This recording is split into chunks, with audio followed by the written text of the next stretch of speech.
long bus trip, just getting down here and warming up and playing, to have an opportunity to get down, get a good night's rest, and get a walkthrough in like that could be huge for you guys today. Yeah, I think that was huge for us. Kind of, had a long day of travel, a lot of different things. But then whenever we got back on the field, it was kind of business as usual. Went back, had a nice team meal, and the kids relaxed in the hotel. We had a good breakfast this morning, kind of hang out a little bit before we head down here. All right, well, Coach, again, congratulations on getting here. I know the Eagles team is not satisfied with just being in this game. They want to make it to Columbia next week, so good luck to you and the Eagles. Hey, thanks a lot. Eddie Haar, head coach of the Sullivan Eagles. Had that visit with Coach Eddie Haar, and, I went through the locker room to track down Coach Haar to get that interview before the game today. And, this is an Eagles team that appears to be, all in all, pretty relaxed, at least outwardly. You'd have to note that inwardly that there's some butterflies, there's some nervousness, but guys seem to be just going about their business and getting ready to do, come out and do a game today, just like they have been for the last several weeks. And so we'll have to kind of wait and see mentality-wise as we bring in Dave Johnson. Dave's strolling the sideline, far side of the field, over behind the Sullivan bench. And, Dave, you had a chance to talk to some of the kids while I was talking with Eddie. What was the impression that you got there in the locker room today? Yeah, Bobby, I did. They're very calm. I think it's a big night. The anticipation's there, but they seem very relaxed, which is a good thing. It's a big trip. They had an overnight stay involved. They're doing a lot of good team stuff, but I think they're excited to be here. I'm looking around at the stands right now, and I believe there's quite as bit of black and gold, just as much as what there is red out here right now. Well, we both got here pretty early, and there were several folks from Sullivan that were here. I'm guessing they came down and spent the night down here somewhere. They got here and had tailgates going because I rolled in about 11:15, and they were going strong out in the parking lot already. Oh, yeah. I think the Eagles fans are excited. I'm looking now, there's 4 school buses lined up, so we got a good contingency here. And it's excitement. I talked to a few of the Reed Springs folks, really nice folks. They have a great facility here. The field is beautiful. It's I don't know much about fast, but I would call it a fast field. It's a short, tight turf, and it's a really nice facility. It is. It's somewhat similar to Pacific in the way it's there's a building that's where the main entrances are. There are locker rooms on each end, and you go through that, and then there are the stands. There are some ramps that go down under the stands and come up into the kind of the front row area. Then you come up into the metal bleachers, similar to what Pacific has done with press box in the middle. I look down to my left in what I'm guessing is the south end zone. They've got a video board down there, nice scoreboard. Dave, let's talk a little bit about the conditions. Another chilly day, although not as cold as the nighttime game that we had against St. Charles West, but we do have a bit of a breeze coming kind of out of the southeast, maybe kind of blowing across the field. It is variable times. Right now it's picking up pretty good. It'll die down every once in a while. But conditions, a little bit of a fog and mist out there right now as well. Tell us what you're seeing on the field. Yeah, I tell you what, conditions ain't nothing new, to these players because it's been colder.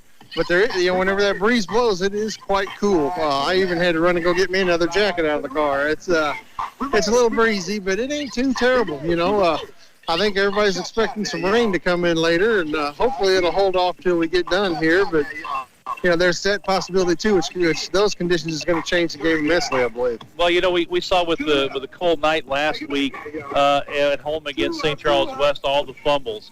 Both teams really had a lot of trouble hanging on to the football. Their hands were cold. The football was cold. You mentioned one time down on the sideline, the ball came over, and you were going to kind of stop it for one of the ball boys, and it's just like hard as a rock. Oh, yeah. That cold, it makes that ball hard, and, it is pigskin. They call it pigskin for a reason. It gets cold, it tightens up, and it does make it hard to handle. And wet's going to be a whole new realm when you go cold and wet. Yeah, and so ball security is going to be a key issue for both teams here today. We're going to take a commercial break. We'll come back with more of our pregame. We'll talk a little bit about these two teams and their history up to this point this season. We'll have that for you right after you hear these messages.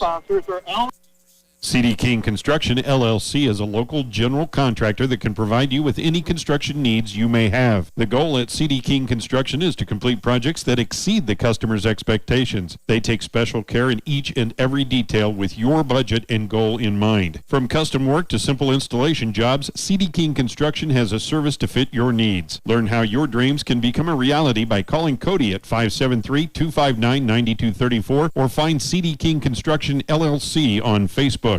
Coldwell Banker, Reeves Realtors, and Sullivan is an honest, professional, and friendly real estate agency with an A-plus rating from the Better Business Bureau. Whether you're buying or selling, the experienced agents with Coldwell Banker, Reeves Realtors will help guide you through this difficult process. Rachel Shoemaker and her agents use the latest technology like CirclePix Marketing, Facebook, and other social media. If you're looking for a full or part-time career, contact Rachel to find out how you can become an agent. A vital part of our community, Coldwell Banker, Reeves Realtors of Sullivan. At Sullivan Bank, we offer competitive rates on your deposits and loans. We know rates are not everything. We are all about building relationships. Hello, this is Debbie Durham with Sullivan Bank. Knowing that you have someone you can talk to, whether it's to choose the right account or a home loan, Sullivan Bank will be here now and in the future. As a strong community bank, it's important to us to help you achieve financial success and have a trusting relationship in us. Sullivan Bank. Stop by today and let's chat. Back here at Reed Spring High School for this Class 3 state semifinal matchup between Sullivan and Reed Springs. I just got a note from Sam Scott that he does have the audio. Our audio today is on our YouTube channel, so just go to YouTube and search for KTUI Live. And we're also on the TuneIn app at KTUI-FM. So a lot of different ways that you can get the audio of today's matchup. Now, if you can't pick it up on radio. Dave, both these teams, it's been a while since they've been to this point, state playoffs. Reed Spring is going to the state semifinals for the first time since 1980. I think Sullivan, was 2008 was the last time they were there. 2012 since the last time they were in the quarterfinals. So, again, this is, as I talked with Coach Hart in the pregame, this is a really big game. Not only for the players on these teams here today, but for the programs overall. This is something that could be a big stepping stone to establishing a constant expectation of getting to this point for both temes. No, Bobby, you're exactly right. The few people I talked to, too, they said, they were expecting to have a good year. Reed Springs is, they had some stuff they thought might be good. They, expecting to win in season. And they talked like, this wasn't expected. They don't, this is new to them too. Just like, Sullivan, it's been 10 years since we made a quarterfinal. So it's kind of new to everybody, and that gives it a little bit more excitement, I believe. All right, so again, a reminder that the winner of this game today will take on the winner of the other semifinal being played at Pleasant Hill today between Cardinal Ritter and Pleasant Hill. The state championship game for Class 3 will be at Perot Field in Columbia, and that will be next Saturday morning at 11 o'clock. And, of course, we will most definitely be there if the Eagles are able to win today and qualify for that game.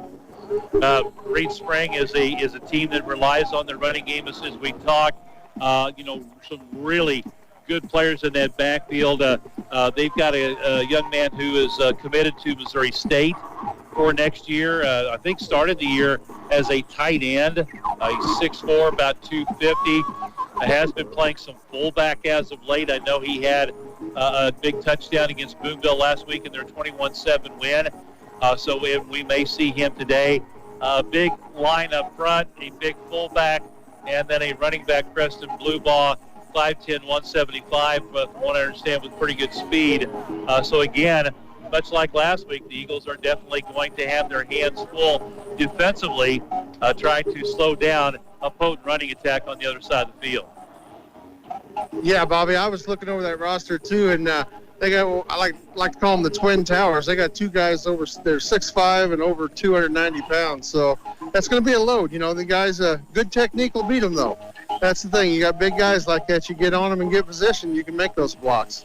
Well, Sullivan plays that three-man front, three down linemen, and they've got, Gavin Dace up, standing up on one end, and the other linebacker will probably be Colton Brendel. So it'll be a five-man front the Eagles will put up there. But, the down lineman for Sullivan, Sam Summers, 6'6", 230.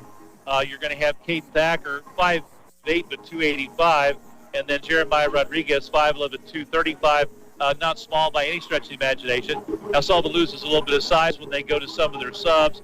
But Kane Strell at 5'7", 180 has played a lot at that nose guard spot and has really played well. He uses his quickness to get past the blockers and make penetration, and that's something we'll look for today. Yeah, like you say, get on those guys and make those blocks. Stay with them, The size is nice, but if you can get position and good technique on them, you can beat size. All right, we have a part of the band is out here on the field from Reed Spring. We'll have a national anthem, so we're taking a break for that, and then we'll be back with the starting lineups as we get a chance. And we'll have the full lineup for both of those teams. Again, 21-7, it was Reed Spring beating Boonville last week at Boonville. They did get one touchdown on a pick six. Their last touchdown was set up on a blocked punt, or they recovered it just outside the Boonville end zone and took it in on the next play. But they did have a couple of sustained drives. All right, we're going to have the national anthem. We will take a break. We'll be back with more of the pregame right after you hear these messages.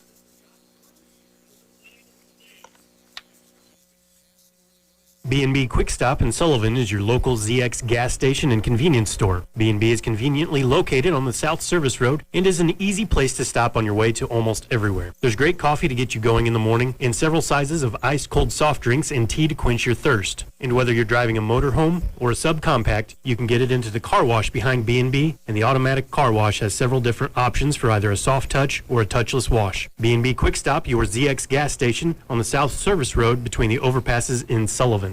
Today's game is not only a competitive contest between these two schools, but it's also an educational experience for the students involved. Because high school activities are about learning life values, all of us here at KTUI Radio and the Missouri State High School Activities Association remind everyone to do their part in keeping our hometown sports a positive experience for everyone. When you attend your next game, do your part to help rekindle the spirit of citizenship by showing good sportsmanship. You'll be teaching a positive lesson, and you'll be preserving a proud tradition in the state of Missouri.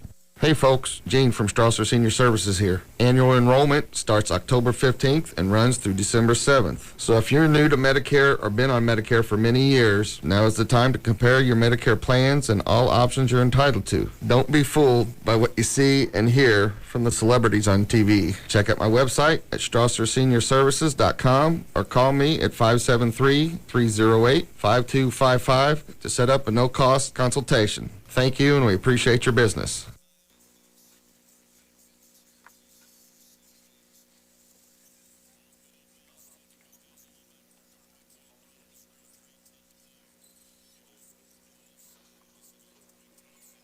Hi, this is Ryan Juergens, loan officer at First State Community Bank in Sullivan. Are you wanting a home with acreage, a hobby farm, or simply looking for a short-term loan? At First State Community Bank, we're offering a new 7-year adjustable rate mortgage program. Check out our 7-1 and 7-3 options, available to those with a 680 credit score or higher. Stop by to see our team today about the possibility of getting started. First State Community Bank, member FDIC, online at fscb.com. Have met in their history. Coach Andy McFarland in his third year at 17-16 is their overall record. Again, they've won 6 in a row.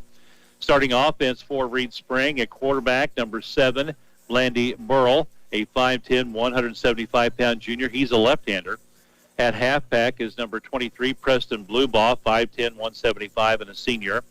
Slot receiver is number 1, Addison Abshire, 5'5", 145, and a senior. Their tight end and possibly fullback, number 30, Caden Weist, a 6'4", 250-pound senior. Wide receivers, number 2, Trayson Cobb, 5'11", 175, and a senior. And number 13, James Dowdy, 5'11", 170, and a junior. Across the front line, left tackle, number 56, Josh Lowe, 6'2", 230, a senior. Number 55, Lucas Wattenberger, 6'2", 235, sophomore at left guard. At center, number 59, Evan Crane, a 6'2", 240-pound senior. Right guard, number 58, Braden Manning, 6'1", 225, and a senior. And right tackle, one of those big guys Dave talked about, number 71, Moses Barr, 6'5", 295, and a senior. Defensively for Reed Spring, at defensive end, they'll have Caden Weist, also number 59, Evan Crane, and Moses Barr. Those are the defensive tackles. Josh Lowe will be another defensive end, as they've got a lot of guys going both ways. And an outside linebacker, number 10, Dan Fliplet, a 6 foot, 170-pound junior. Mike linebacker is number 5, Adam Lewis, 5'9", 185, and a senior. The will linebacker is number 52, Sebastian Michaud, 5'11", 225, and a junior. Outside linebacker, number 17, Jace Bolin, 5'7", 160, and a sophomore. Cornerbacks are number 1, Addison Abshire, and number 2, Trayson Cobb. The safety, number 13, James Dowdy, 5'11", 170, and a junior. For the Eagles, they have won 9 in a row, being St. Charles West last week, 24-10 in the quarterfinal matchup at Sullivan. Coach Eddie Haar is 18-14 in his third year at Sullivan. Starting at quarterback is number 10, Gabe Dace, 6'1", 175, and a senior.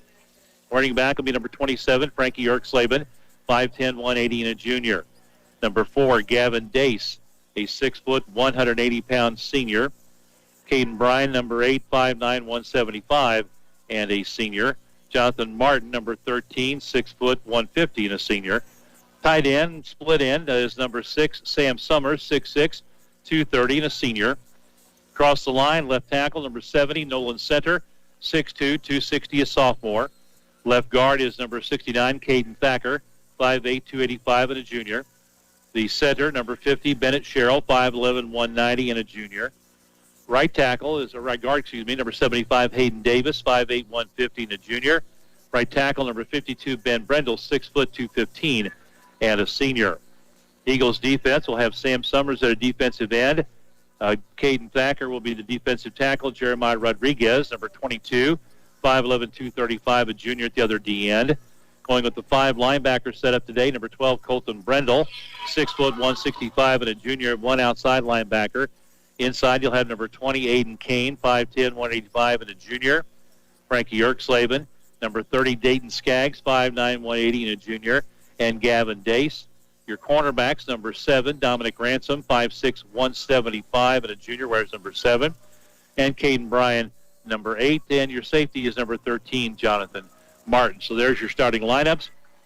Reed Spring coming out of the locker room onto the field right now. And we will have the toss of the coin. Dave will be out there on the field for that. Once both teams get out there, we have the meeting of the captains. Looking at some stats for the Sullivan Eagles. I was not able to get any stats for Reed Spring. I've emailed the coach and kind of hoped to be able to get something from him, but not able to. I do have their schedule this year. Again, 10-2. Their losses were at Nevada, 34-7 in the second game of the year. Nevada finished the year at 9-3. They won their opener over Monette, 20-0. Monette finished 4-7. Then they beat Springfield Catholic after the loss at Nevada, 56-7. Springfield Catholic finishing the year at 0-10. They won at Hollister, 34-14. Hollister was 4-7. They won at home over Marshfield, 26-19. Marshfield was 5-5. They lost in a shootout at home to Seneca, 63-49. Seneca, though, 11-1. They won at Aurora, 44-7. Aurora is 2-8. They won over Logan Rogersville at home, 28-14. Rogersville at 5-5.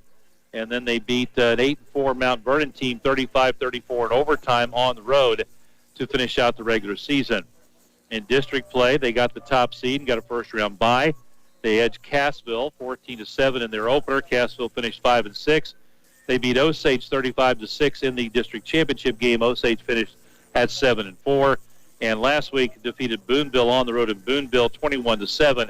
Boonville finished the year at 8-5. Boonville, primarily a passing team, had a really good quarterback and some receivers, but this defense from Reed Spring kept them to 7 points, and they got that late in the game. So it should be quite a defensive tussle here today. The Eagles score 28.2 points a game, give up 9.2. Reed Springs scores right at 31 points a game, but allowing almost 18. So offensively, teams are comparable, but defensively, Sullivan giving up about half the points that Reed Spring does. Reed Spring 10-2 this year. They were 4-7 last year and 2-6 in Coach McFarland's first season.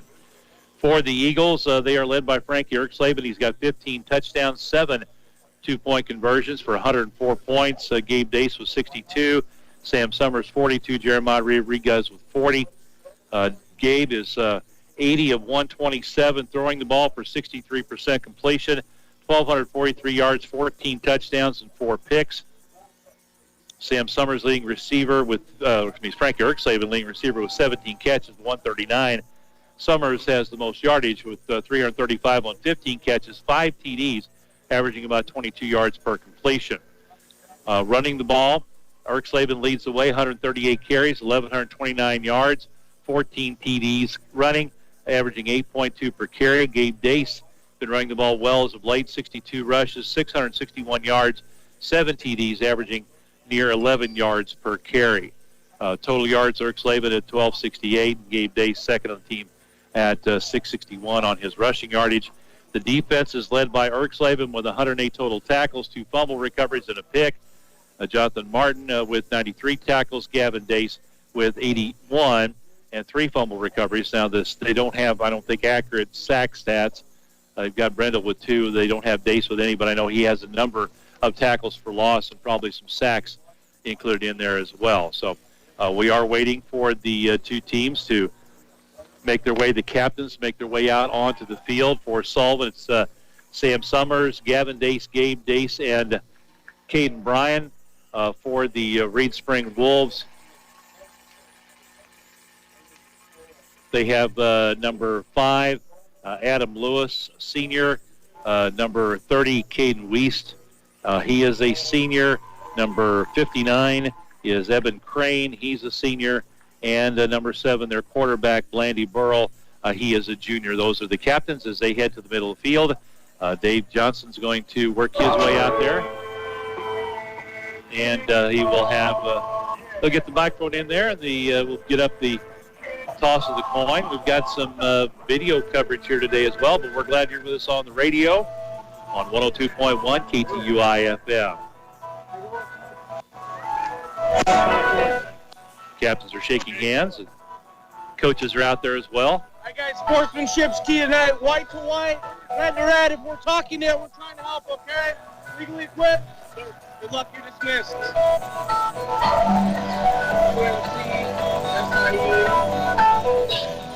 We got heads, tails. Okay, you guys are the visitor. What do you want to call it? If I drop it, we'll do it again. It's tails.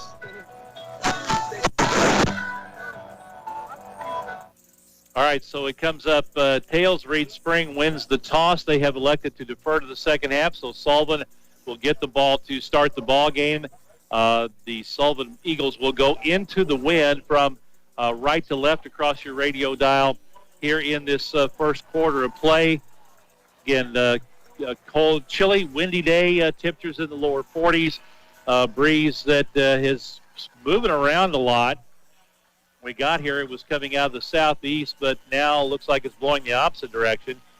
So it should be an interesting one. We're glad you're with us.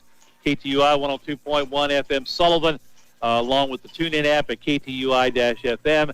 And Sam got us up on YouTube, so you can pick us up on the YouTube channel as well.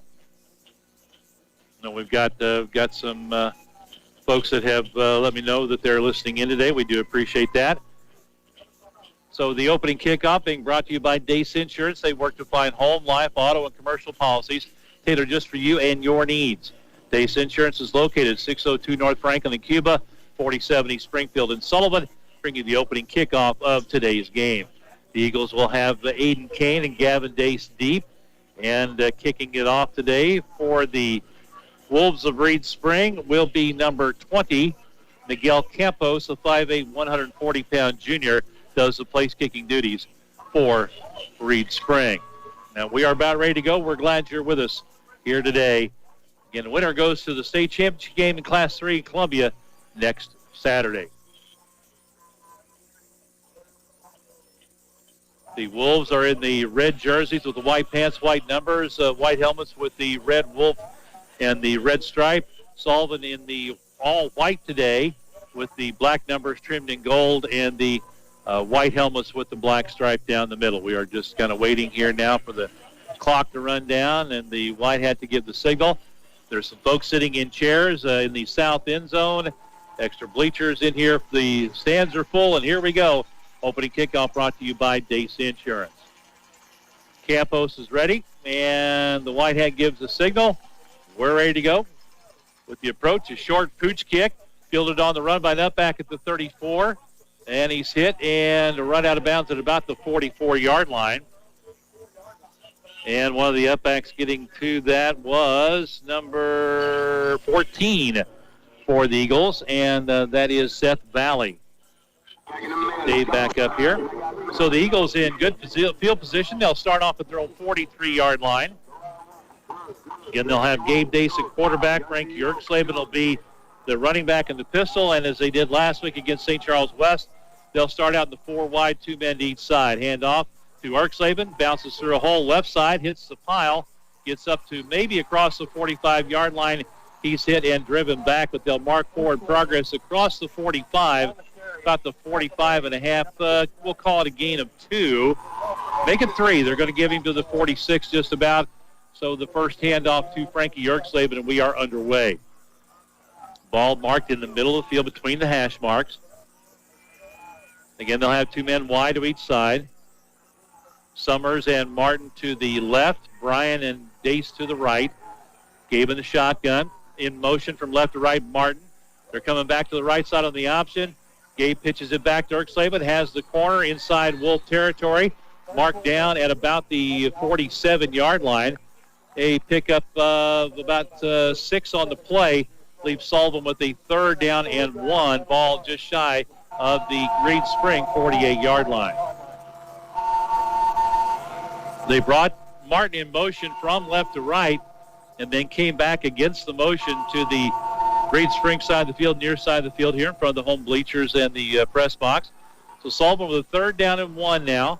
Ball marked on their right hash mark in the pistol. Handoff to Erksleben, bounces around to the left side, got the corner, got the first down, up the sideline and out of bounds. So the Eagles will get the first down as they're going to mark him at the 43-yard line, a gain of 5 for Frankie, and a good block there on the outside by one of the wide receivers. I'm not sure if it was Summers or Martin. But they allowed Frankie to get the corner and pick up the first down. 1st and 10 for the Eagles at the 43-yard line of Reed Spring. Again, 2 men wide to each side. Ball on the right hash mark. Gabe in the pistol. They're showing blitz. Now Ransom in motion left to right. They'll take the snap, whistle before the play, and it may be a false start against Sullivan. And it will be. False start. And that'll move the Eagles back 5. Back to the 48, a 1st down and 15 for Sullivan. Gabe goes over to the far sideline, gets the play from Coach Eddie Haar, comes back to the huddle. That's those mistakes, Bobby. You just can't have them in a big game like this. Yeah, as we mentioned, a little nervousness. Now the Eagles go with the little bunch formation. They've got 2 to the left, 1 to the right. Dace drops. Being pressured. He has a man wide open in the flat. Ransom makes a move. He's hit and brought down at about the 36-yard line. They brought Weiss from the outside linebacker spot on the defensive left, unblocked, but Gabe was able to get a free release and get it to Ransom, and he'll take it down to the about the 31.5, and it'll be a 2nd down and 3, so a pickup of about 12 on the pass play. I don't know about you, Bobby, but I don't appreciate this big old loud scoreboard they have here. Yeah, well, we'll just have to deal with it. Again, 4 down linemen, the bunch to the right. Wing to the left is Martin. He'll go in motion, takes the pitch back, tries to cut it up inside, but good pursuit. And he is stopped for no gain. Big number 70 in there for Reed Spring that time, substituting on the defensive line. as I get my Reed Spring lineup here. So they're going to lose just a bit. It'll be 3rd down and 4. And that was number 71, that was Moses Barr. So Martin with Martin with a loss of 1. 3rd down and 4. Ball at the Reed Spring 37. Dace now going on the long snap, looks to the sideline. 9 seconds on the play clock. Says something to Eric Slavin. He gives the handoff. Frankie sees pressure, and they bust through and get him in the backfield for a loss of a couple back to the 39-yard line. Will bring up a 4th down now, as Reed Spring won the battle of the line of scrimmage that time. So a loss of 2 for Frankie. And it'll bring up a 4th down and 6, and Eagles will bring on the punt team. Again, they would be going into a pretty good breeze blowing from their left to their right across the field. Caden Bryan will be the punter. They're just going to try to drop it and pin him deep. So one first down, then the drive stalls. Again, they got a block punt, a high snap. Bryan able to get it off, but he's going to get a good bounce. It goes inside the 10, inside right at the 5-yard line is where they're going to mark it dead. So a 34-yard punt by Caden Bryan, no return, and Reed Spring will set up 1st and 10 at their own 5-yard line. Again, that we've seen that, Dave, with this win we've had over the last several weeks. It affects not only the kicks but the snaps as that punt sailed. That snap did. All right, Reed Spring will start off 1st and 10 in the pistol formation. Burrell, the quarterback. He's going to throw deep up the right sideline, one-on-one coverage, and the receiver makes the adjustment. Ball was underthrown, and the pass is complete to number 13, James Dowdy. And a gain out to, they're going to call it the 36-yard line, gain of 31 on the pass play, coming out throwing on the first play from scrimmage. Bryan had one-on-one coverage and did not look back in time. Ball underthrown. The receiver able to make the adjustment and make the catch. So Reed Spring set up 1st and 10 at their own 36. Ball on the left hash mark. Snap back. They'll hand off, coming left to Bluebaugh. And he'll take it out to near the 40-yard line. And they're going to mark it right at the 40. Called a gain of 4 on the play for Bluebaugh. 2nd down and 6. Burrell comes to the sideline and gets the play from Coach McFarland. Back to the huddle. Again, that big offensive line. They've got 2 men wide to the right, 1 man to the left. A wing, that's Wiest on the right side. Again, they fake the handoff. There's a drop. Under pressure, throws it up for grabs, and it's going to be way underthrown, as Burrell had to get rid of it as Gavin Dace was coming with pressure from the defensive right. His left, but he being left-handed quarterback, he saw it coming. Pass was intended for number 1, Addison Abshire, but well short. Going to bring up a 3rd down and 6 for the Wolves. Ball just shy of the 40-yard line. Ball in between the hash marks. They'll send Dowdy by himself wide to the left. 2 men wide right. Again, the wing on the right with the running back in the shotgun. The pass is out in the flat, complete. He makes a man miss up the sideline to the 40, 35, 30. Eric Slavin will track him down and run him out of bounds. One-on-one coverage. And again, Caden Bryan got beat on the play. He came up after the catch. It was a spin move. 39 yards on the completion. So 2 big pass plays to number 13, Dowdy, have Reed Spring 1st and 10 at the Sullivan 21-yard line. So 39 yards on the pass play, 1st and 10 at the 21. Now they've got 2 men wide to each side, double tight with the wing right. Hand off to Bluebaugh, coming right, hole up the middle. He's hit, bounces off a man as he ran into Jonathan Martin. They both kind of bounced backwards, and then the Eagles were able to clean it up. Pick up of a couple down to the 19, a gain of 2. Yeah, Bobby, big head and Thacker, he cleaned that up for sure. It was a good hit he put on across there. So 2nd down and 9, and that's sometimes the team gets the reputation being a running team, and then they come out, they've got wind at their back, they throw the ball, catch the defense by surprise. You've got one-on-one coverage on both sides.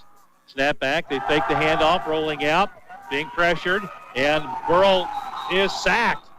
Sam Summers bowled his way through there. Burrow, a nice job to hang on to that ball. He was getting ready to throw it, but able to bring it down when he felt the pressure. He's going to be dropped back near the 24-yard line. So a loss of 5 on the play will bring up a 3rd and 13. Yeah, Gavin kind of took the outside rush that time, and that forced the quarterback to step up. And when he did, Sam was able to catch on to him right there.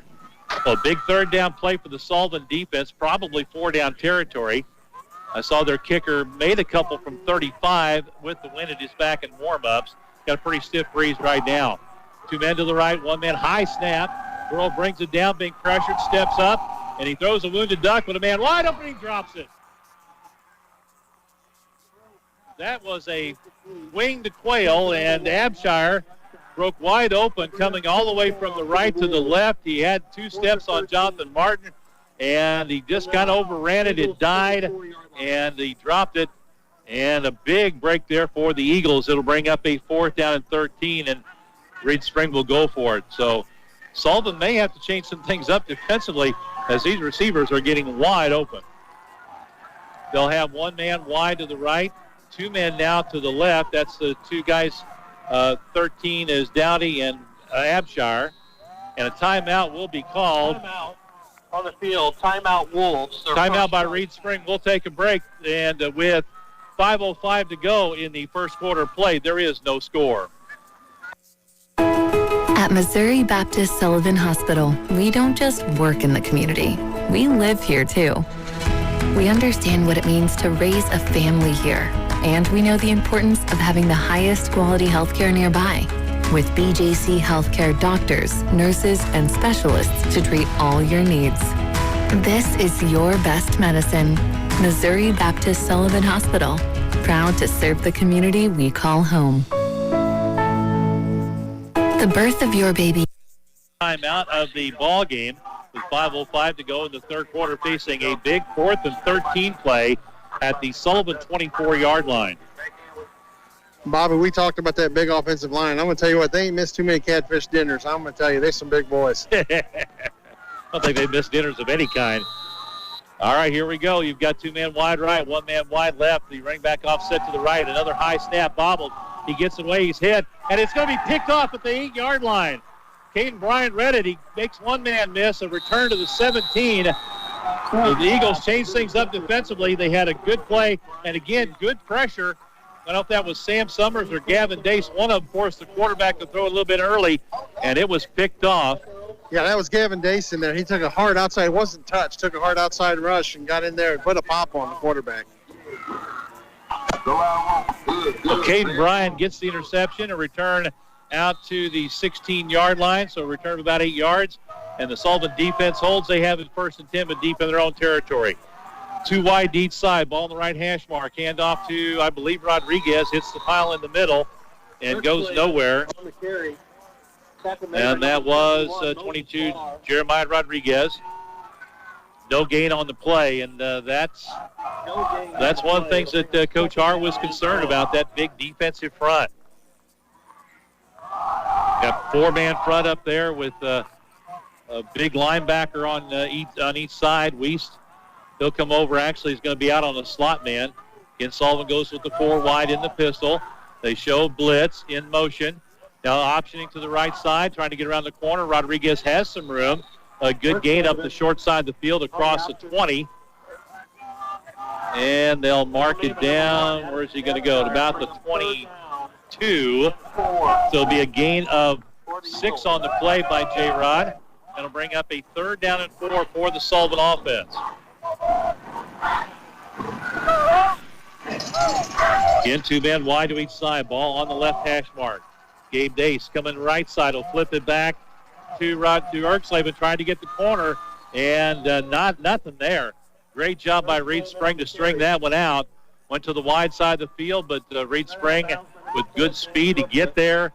Short gain on the play will bring up a 4th down, and the Eagles will send the punt team as he's going to be marked out shy of the 25-yard line. So gain of a couple on the play by Erksleben, who was back in for that run, and the Eagles will be forced to punt it away. Brian got a high snap last time and just barely got the punt off. You can guarantee that Reed Spring is going to go for the pressure. The long snapper for the Eagles is number 3, and that is Robert York. Another high snap. He gets it away. Good pressure. A high end-over-end kick. Hits at the 49. Is going to get a good bounce, though.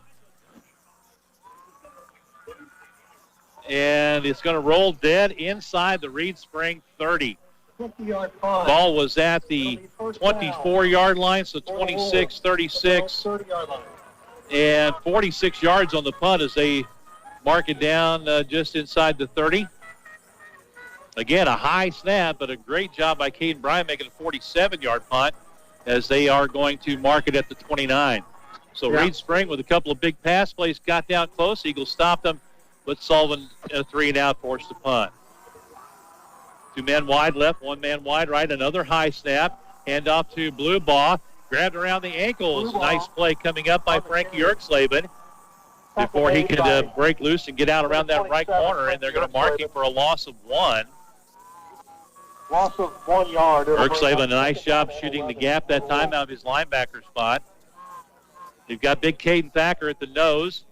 Sam Summers on the left defensive tackle. Jeremiah Rodriguez on the right.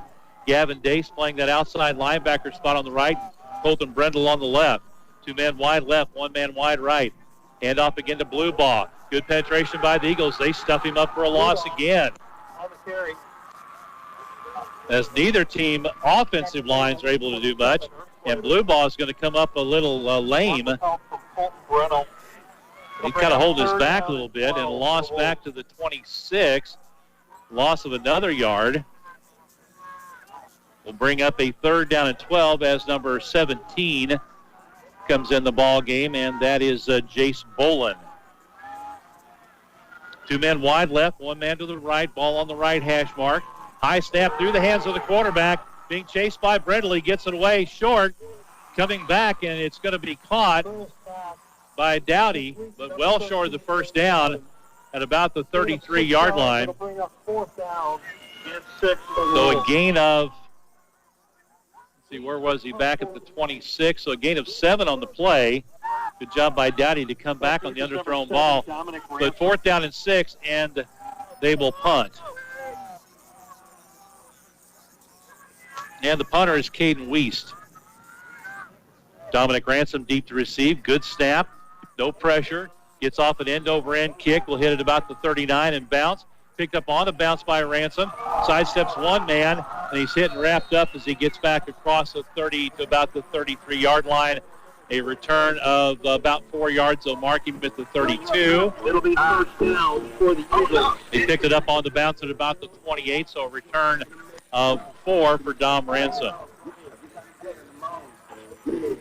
You might notice the difference in the volume of that scoreboard when the Eagles have offense on the field. Yeah, they're not supposed to do that. It's quite noticeable. Yeah, they're not supposed to do that. So a 38-yard punt. 1st and 10, Eagles again going with the 4 wide in the pistol. Man in motion right to left is Caden Bryan. Dace has it, going deep up the far sideline to Summers, but it's overthrown. Sam was looking for it inside. Ball was thrown to the sideline. And again, throwing into that wind, that definitely pushed the ball to the sideline, and the pass is incomplete. And one-on-one coverage with Abshire out there. He's 5'5", and Summers at 6'6", so a definite mismatch, but Gabe just not able to make the connection. 2nd and 10, ball at the Sullivan 32-yard line. In the middle of the field between the hash marks, Sullivan comes back into the tight formation with the bunch to the right. Wing to the left as Martin goes in motion. They'll cut it back up the middle after taking the handoff, and he's hit and goes nowhere. Martin trying to pick his way through and find a hole. There just wasn't anything there. And they're going to, maybe a short loss. We'll call it no gain on the play. So another 3rd and 10 for the Eagles. Eagles got a 1st down on their first drive and then had to punt. Couple of 1st downs on big pass plays for Reed Spring, and then they turned it over on an interception. Eagles punted on their 2nd possession, their 3rd possession here, facing the 3rd and 10. Dace Drops, rolls, pressured, comes back to the right side, throws underneath. It's complete to Caden Bryan. He's going to have the first down. Nice job by Caden Bryan to come back to the quarterback. Grabbed it along the sideline out at the 43-yard line. He needed to get to the 42, gain of 11, and a first down for the Eagles. And a great job by Gabe Dace with the using his legs. And Coach talked about that in the pregame, Dave. That was going to be key for him today. Yeah, that was a great rollout. There was lots of pressure coming up inside, and he just rolled out, giving himself plenty extra time to make a good throw. First and 10, Eagles at their own 43 again. 2 wide to each side now with Slavin set up in the pistol behind Gabe Dace. Gabe takes the snap, drops, and he's going to be sacked. Pocket just collapsed on him. He's going to be dropped back at about the 37. He had nowhere to go. Barr got in there for the sack that time as he dropped back at the 36. So a loss of 7 on the play.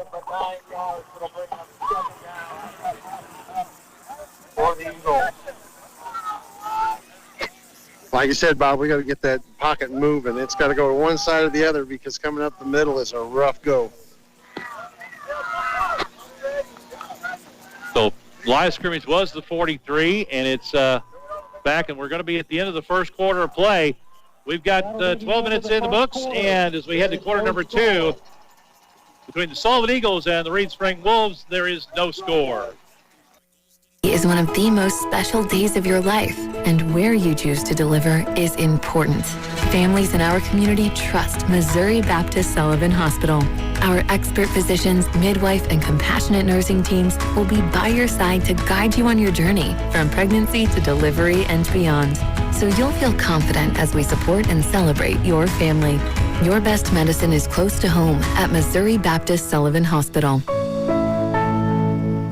Hanson Title Company has been serving the Franklin County area since 1865, providing their customers with high-quality service, reliable data, and quicker turnaround times to save you money. Hanson Title is the only title company in Franklin County that has their own title plant, and they have offices in Union, Sullivan, and Washington. Services include title insurance, title searches, construction dispersing, and 1031 tax-deferred exchanges. For any and all of your title needs, call Hanson Title Company at 468-2640 or in Union 636-583-2516.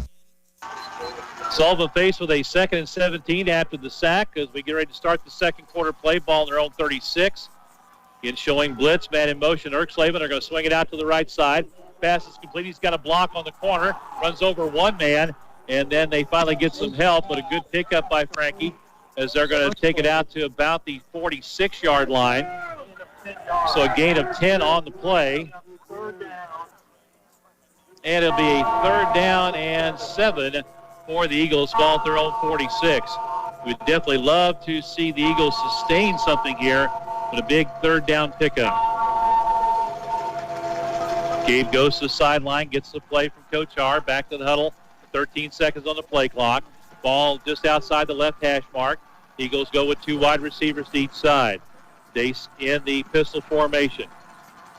Looks over the sideline, and Eddie's going to be forced to call a timeout as they weren't sure what they wanted to do, and they didn't want to lose the 5 yards on the penalty, so we'll take a break. Just underway in the second quarter play, 11-11 to go. Sullivan 0, Reed Spring 0. Dace Insurance is a full-service independent insurance agency with 35 years of experience serving the needs of over 5,000 individuals and families and 300 businesses in our area. Dace Insurance is an agency you can depend on with proven professionals, honest, fair, and interested in the needs of the people they serve. Sharon Dace and her staff don't work for an insurance company. They work for you with home, life, auto, and commercial policies tailored for you. Dace Insurance, located at 602 North Franklin in Cuba and 47 East Springfield in Sullivan. So after the Sullivan timeout, back out on the field. Faces a 3rd down and 7. In the 2 right wide receivers to each side. Slavin set up in the pistol behind Gabe Dace as the scoreboard and the crowd get loud. Snap back. Gabe's got a little bit of time. Drops, throws up the sideline and out of bounds as the wind took that one and pushed it out of bounds. He was trying to go to Jonathan Martin, who was behind the cornerback, was open, but again, he tried to float that pass out there, and that strong wind just pushed that one out of bounds. So the Eagles will be forced to punt again after picking up a 1st down. Caden Bryan's fourth punt. Line of scrimmage is the 46. Again, a high snap. Here comes pressure. He gets it away. An end-over-end kick. Fielded on the run to 23. Fumbled. Ball loose. Eagles have it. Number 30. There we go. Dayton Skaggs with the recovery. Number 13, Dowdy, the wide receiver, tried to field that one coming up on the run. It popped right out of his hands, and Skaggs trailing the play, able to fall on it. And the second turnover of the day for Reed Spring. The first interception, the second a fumble, and Sullivan back in business. 1st and 10 at the Reed Spring 28. And boy, you got to start taking advantage of these opportunities, Dave. You're absolutely right. Turnovers are going to be key. All right, 1st and 10. Snap back to Gaby's got time up the left side, going to Sam Summers, and it's a little bit too high. Sam turned maybe a little bit late. Ball was on him, I think, before he was expecting it. Again, they've got that big mismatch against Abshire. Yeah, that's definitely where they want to go. Like you say, that's kind of a mismatch. But incomplete. Again, the wind may have been a bit of a factor on that one. Anytime you're throwing up against that far sideline because the wind is blowing across the field. So 2nd down and 10 now for the Eagles, who have not been able to establish much of a rushing game against this defensive front. 2 wide receivers to each side. Dace in the shotgun. He's going to go on the quarterback draw, picks his way through the defense on the left side at the 20. At the 15, he's knocked out of bounds inside the right at about the 10-yard line, a design quarterback draw. And that may be something they have to go more to. Yeah, that was a great decision to take that. Like you said, there was a wide open there, and all the receivers had gone deep and just pulled the D-backs back, and the linebackers were rushing that time. So it's a great decision to take off and run. So pickup of 18 on the play. The ball will be marked right at the 10, so it's 1st and goal for the Eagles looking to draw first blood. Now they bring everybody in tight. They've got the 2 guys up on the right, 1 man on the wing to the left. Hand off to Erksleben, hits the pile, trying to bounce it out to the left side, and he goes nowhere, as that was a stone wall right there at the line of scrimmage. No gain on the play. Tackle made by number 10, Dan Fliplet. Help for Moses. Fliplet on the tackle for the Reed Spring Wolves. It'll be 2nd and 10.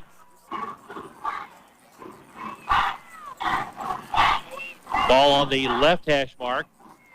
Short side of the field for Sullivan. Their bench on that far side.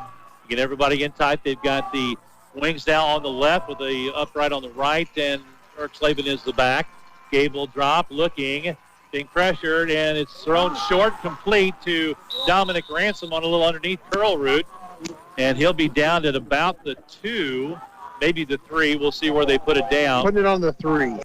Putting it on the 3, so a gain of 7 on the underneath throw to Dom Ransom. You know, and that's something, too. Instead of looking deep, you might get something on a little clearing or out underneath. So 3rd and goal from the 3 for the Eagles. Get everybody in tight. In the power I backfield, Gabe on the quarterback sneak. The pile is pushing, touchdown!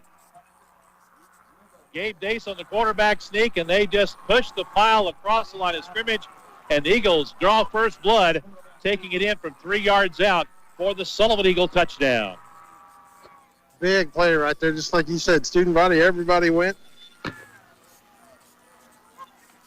So the Eagles will go for 2. He goes over and gets the play, comes back to the huddle.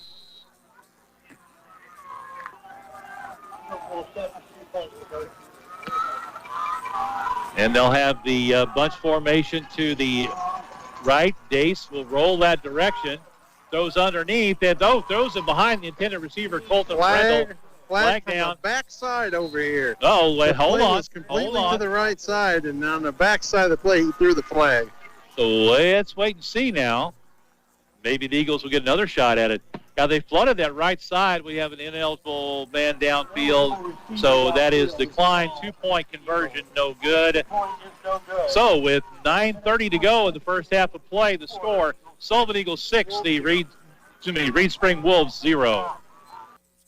Whether it's balls and strikes, fouls, or flags, your referees and game officials are a vital part of high school athletics. If you've ever tried your hand at officiating, you know how hard these men and women work, and you certainly know that they would never miss a call intentionally. Keep these things in mind as you attend sporting events. After all, respecting officials and authority figures is one of the most valuable lessons that we can teach our students. This message has been brought to you by your friends here at KTUI Radio and the Missouri State High School Activities Association.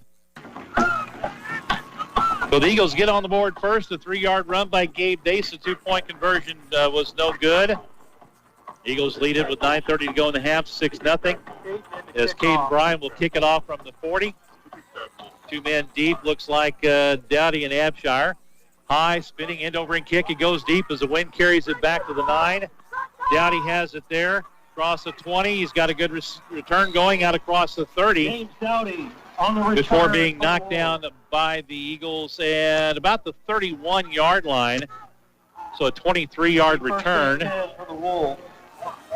First and 10 for the Wolves, and it'll be marked right at their own 31-yard line. Well, the Eagles are on top. Now let's see what the defense can come up with a stop. They've got 2 men wide to each side now with the running back offset to the left of the quarterback, Burrell. Blue ball, they fake the handoff. Oh, it's almost picked off by Caden Bryan. He read that play all the way, trying to go to Abshire out here. He stepped in front of it, jumped the route, and the ball went right through his hands at about the 20-yard line. About the 25, it would have been a pick 6. I'm thinking he was planning his touchdown dance whenever he missed that ball, because he had both hands on it, and oh my, he had nothing but real estate in front of him. That went right through his hands. He's wearing gloves. But that slipped right through his hands. He read the play going to Dowdy out here, and that would have been 6. 1 man wide to each side, double tight. They hand out the blue ball. Big hole up the middle, into the clear. Makes 1 man miss. He's at the Sullivan 40. Martin gets a hold of him and is going to drag him out of bounds all the way down the Sullivan 30-yard line. Just a big hole up the middle. They went double tight and opened up a gaping hole in the middle of that Sullivan defense. So 19-29, and they'll mark him at the 31-yard line. So 38-yard pickup by Blue Ball. So that big play, they've had 3 big chunk plays in this game.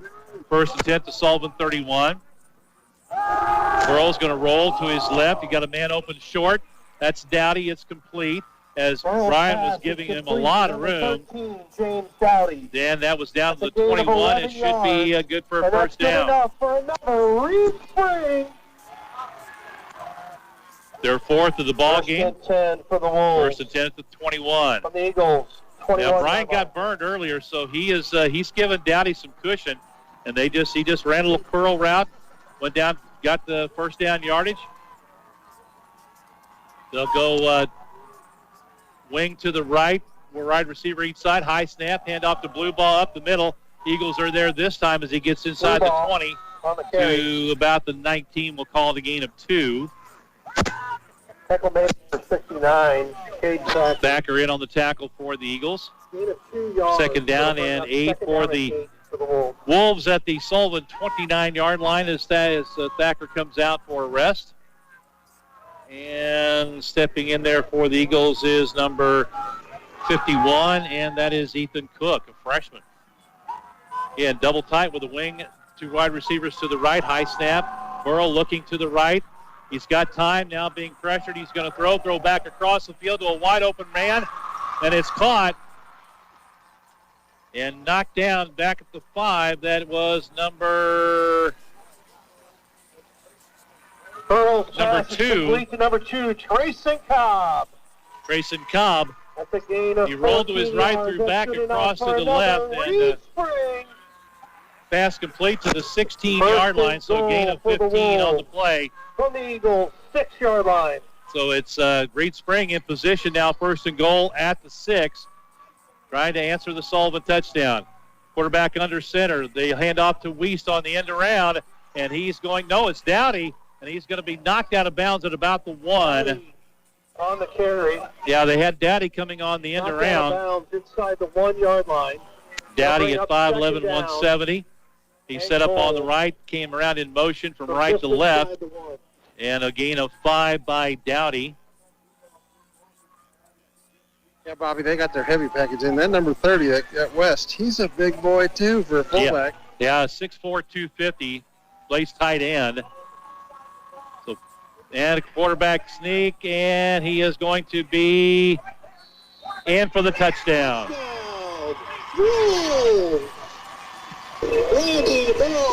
I think he got it on the fall because the Eagles had him stopped, and when he fell to the ground, he rolled in. So 1-yard run for the quarterback keeper by Blandy Burrell has tied the ball game at 6, and coming in is Campos for the extra point kick. The Eagles missed a 2-point. This will be big, a chance to put the Wolves on top. Good snap, kick is up, and it is good. 6:54 to go in the first half of play as Reed Spring comes right back and answers the Sullivan touchdown. A 1-yard run by Blandy Burrell. And the extra point kick by Campos is good. And the score now, Reed Spring 7, Sullivan 6. When you hear family owned, how does that make you feel? Do you get that down home feeling? At FCNB Bank, we take pride in being a family owned community bank backed by 116 years of service. As a matter of fact, you'll find what's important to you is what's important to us. We're your neighbors, friends, and partners in the community. Whether you're making purchases today or saving for tomorrow, we're here to help you reach your financial goals. All you have to do is start right here. Visit FCNB Bank today or go to FCNB.com. Member FDIC. So again, the passing game has been the big key for the Wolves today. Of course, they had the big run by Blue Ball that got them into Sullivan territory. Campos will kick it off. He kicked it short last time. Got it teed up on the left hash mark. Again, a high, short spinning kick. Taken by Martin at the 18-yard line, trying to go up the left side. Picks his way through traffic and gets out to about the 34, 33-yard line. Yeah, that was Ransom on the carry. Yeah, Ransom, excuse me. Thank you, Dave. And they'll mark him at the 34, so a gain of 16 on the return by Dom Ransom will put Sullivan in business at their own 34-yard line. Both teams getting touchdowns here in the second quarter. The Eagles got on top at 9:30, and the Wolves came right back and scored at 6:54. Everybody in tight. Power I backfield for Sullivan. Hand off to the power back. Erkslavin off the left side. Not much there. He pushes out for a yard, maybe 2. As they may give him forward progress to the 36. Yeah, I think you can credit Caden Thacker for that last yard. He come in and give the pile a shove and give him that extra yard. About 3 on the pickup, we're going to call it. Out near the 37. Second down, a long 7, short 8. Again, power I. Hand off to Erkslavin, going to the left side. Got a pretty good hole there and a good gain out to the 43-yard line. So a gain of 6 that time. It'll bring up a 3rd down and 1. Erkslavin with 8 carries now for 23 yards in the game. Eagles to the line quickly, staying with the power I. Erkslavin offset to the right. He'll get the handoff again, same play. Tries to bend it around the corner, puts his shoulder down, runs over a man, and a late flag comes flying in from the referee behind the play all the way across the sideline. We'll wait and see what that's about, as he was going to be marked down at the 45, personal foul, face mask, and that'll add 15 to the play. The pickup of 3 on the play for Erkslavin gave the Eagles a first down,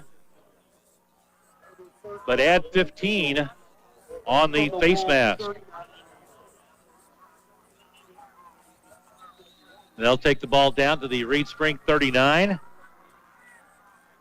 5:45, clock running to go till halftime. Everybody in tight.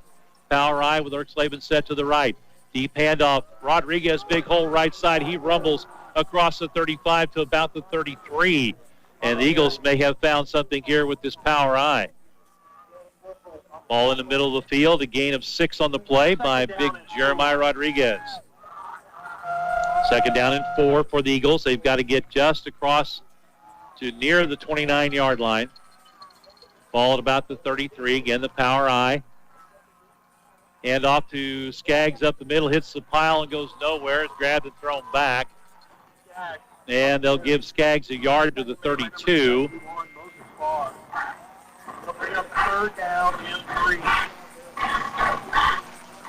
So 3rd down and 3 now for the Eagles.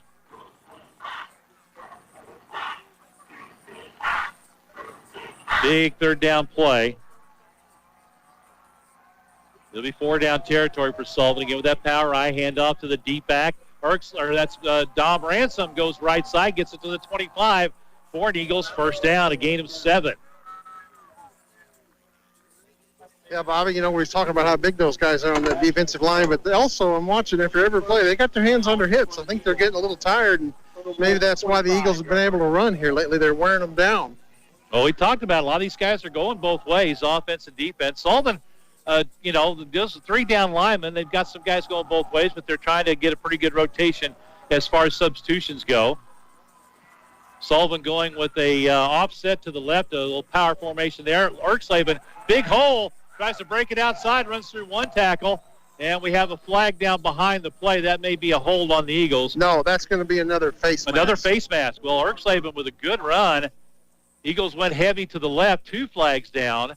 So wait and see. The one on the side over there is an incidental. We'll see what the near flag on this side of the field is. Now the other official comes in and says, hey, we may have offsetting penalties. Personal foul, face mask. Nope, that's... So another face mask against the Wolves. He picked up...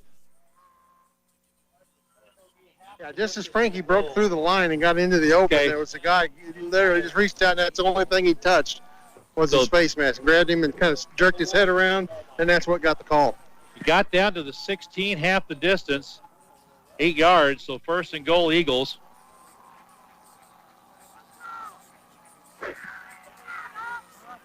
Trying to go sweep left. Ransom cuts up inside, gets down to about the 2, and still pushing the pile. He's on the 1. Finally run out of bounds. Dave's right down there with a good look at it. And Dom is going to be run out of bounds at the 1, so Ransom picks up 7 on that carry. And it's now 2nd and goal for the Eagles, ball at the 1. Dom did a great job that time keeping his legs driving, and his body was angled towards the goal line, and he pushed the pile with him. Well, Sullivan again with that power eye. They've got Skaggs the fullback. Ransom is the tailback. And Dace with the sneak, and he's in. Takes it in over the left side between the guard and the tackle. And Gabe Dace in for the touchdown, the quarterback sneak. His 2nd TD of the game. So after a scoreless first quarter, we've got 3 touchdowns in this period. Yeah, that was straight power there. I mean, that was taking it right at that big line that Reed Springs has, and right up the gut. Eagles going to go for 2, try to get a 7-point lead. Again, that power eye formation. Now they shift over. They've got the heavy package to the left. Gable pitch it out to Ransom going left, cuts up inside. He's in for the 2 points. So with 3:49 to go in the first half of play, it's now Sullivan 14 and Reed Springs 7. Peterson Oil Company is your hometown propane dealer. Peterson Oil is the propane company that keeps your prices as low as possible throughout the year. Did you know that you can order your propane online at petersonpropane.com? When you give your business to Peterson Oil Company, you know that you're doing business with a local propane dealer who's been a part of our community for many, many years. With 2 offices to serve you, 1654 Highway 28 West in Owensville and 200 West Euclid in Sullivan, call 468-6600 for Peterson Oil Company. Sullivan back on top now, 14-7. Caden Bryan will kick it off from the 40. He's got Dowdy and Abshire deep to receive. Bryan approaches the ball, puts it to it, a short high kick. Going to hit it about the 23, be fielded by Dowdy on the sideline, and dropped immedially. Chase Blue. I tell you what, if he doesn't win the team special team awards this year, they're going to have to do some investigating. He's made so many big plays on the special teams this season, and Blue was down there, got him low before Dowdy could ever get any momentum going upfield, and it will be 1st and 10 at the 23, no return basically for the Wolves on that play. They'll have one man wide to each side in the pistol formation, double tight. High snap. They'll hand off to the D-back. Blue ball, big hole into the secondary up the sideline. Martin's going to have to run him out of bounds. That's the same play he broke for 38 earlier in the game. And a big hole. Blue ball takes it from the 23 out to the 40. Where are they going to mark him? 48. Just shy of the 48, so a 25-yard pickup. 2 chunk plays for Blue ball out of that tailback spot. He's up to 69 yards. He has 63 of that on 2 carries. 2 men wide to the right, 1 man to the left. Blue ball right behind the quarterback. High snap. Burrell drops, being pressured, steps up, throws up the near sideline. Downey open. He's got it at the 20, and he breaks free and in for the touchdown. One-on-one coverage with Caden Bryan. A great pass by Burrell against the wind. Lofted it out there, and Bryan turned his head, and Dowdy took off and ran underneath it. Well, a 52-yard pass, and the passing game has really killed the Eagles today. So Campos looking for the tie. Good snap, places down. The kick is up, and the kick is good. So with 3:29, as we've had a big explosion of offense in this quarter, 52-yard pass to Dowdy. Kick was good, and we're all tied 14-14. Jerry's TV in Sullivan is a family-owned appliance, furniture, mattress, and electronics store. Jerry's has over 20,000 square feet of showroom with name brands of fine quality home furnishings at low prices. Jerry's TV's been serving the Sullivan and surrounding area since 1962. Jerry's has in-store financing, fast, free delivery, free setup, and free removal. When you shop at Jerry's, you get discount store prices with service in every department. Shop local. Shop Jerry's TV, 375 West Springfield in Sullivan, because service matters. So the big plays for Reed Spring, a big run, a big pass, get him in the end zone. We're tied at 14, 3:29 to go until halftime. Campos tees it up on the left hash mark at the 40. Gavin Dace, and high is a short kick, fielded by an up back, and that's Robert York. And he grabs it and just goes down immediately. Kicked it over to the far hash mark, and it'll be at the 41-yard line. We normally get the opposing coach coming into the locker room at halftime. We're not going to do that today. We will catch Eddie Haar coming out of the locker room after halftime.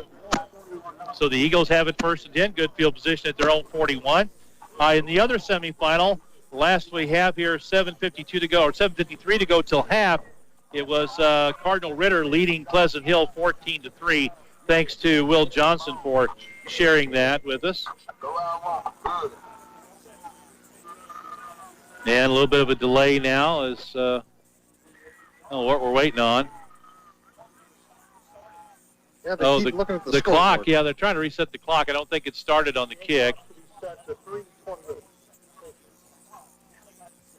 Okay, so 3:28, and here we go. That the Eagles need. Yeah, Eagles with the power eye. Eric Slavin the power back to the right. He gets the handoff, comes to the left side, cuts it up inside across the 45.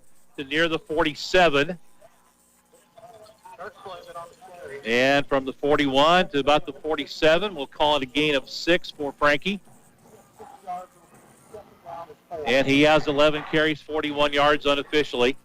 And a gain of 6 will bring up a 2nd down and 4 for the Eagles. Sullivan with 2 timeouts left. Both teams taking a timeout in this first half as we go inside 3 minutes, so plenty of time. Sullivan breaks the huddle. To the line now with the power eye. Power back set to the left. Dace under center, takes a stab. Deep handoff to Ransom, dances outside around the left. He's got a 1st down and more.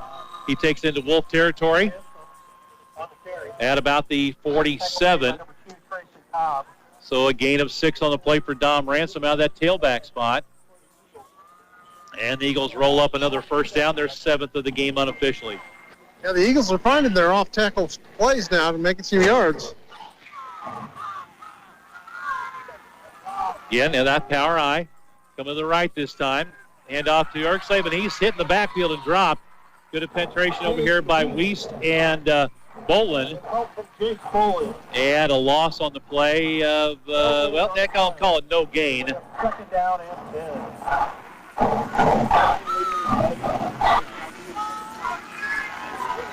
10. Second 10 for the Eagles. Ball in the middle of the field.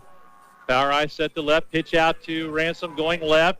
Got a couple of lead blockers following Skaggs, and he follows him out of bounds inside the 45 to about the 43. Pushed out of bounds by number 10. Is where they're going to mark him. So gain of 4 on the play. Third down and 6 for the Eagles.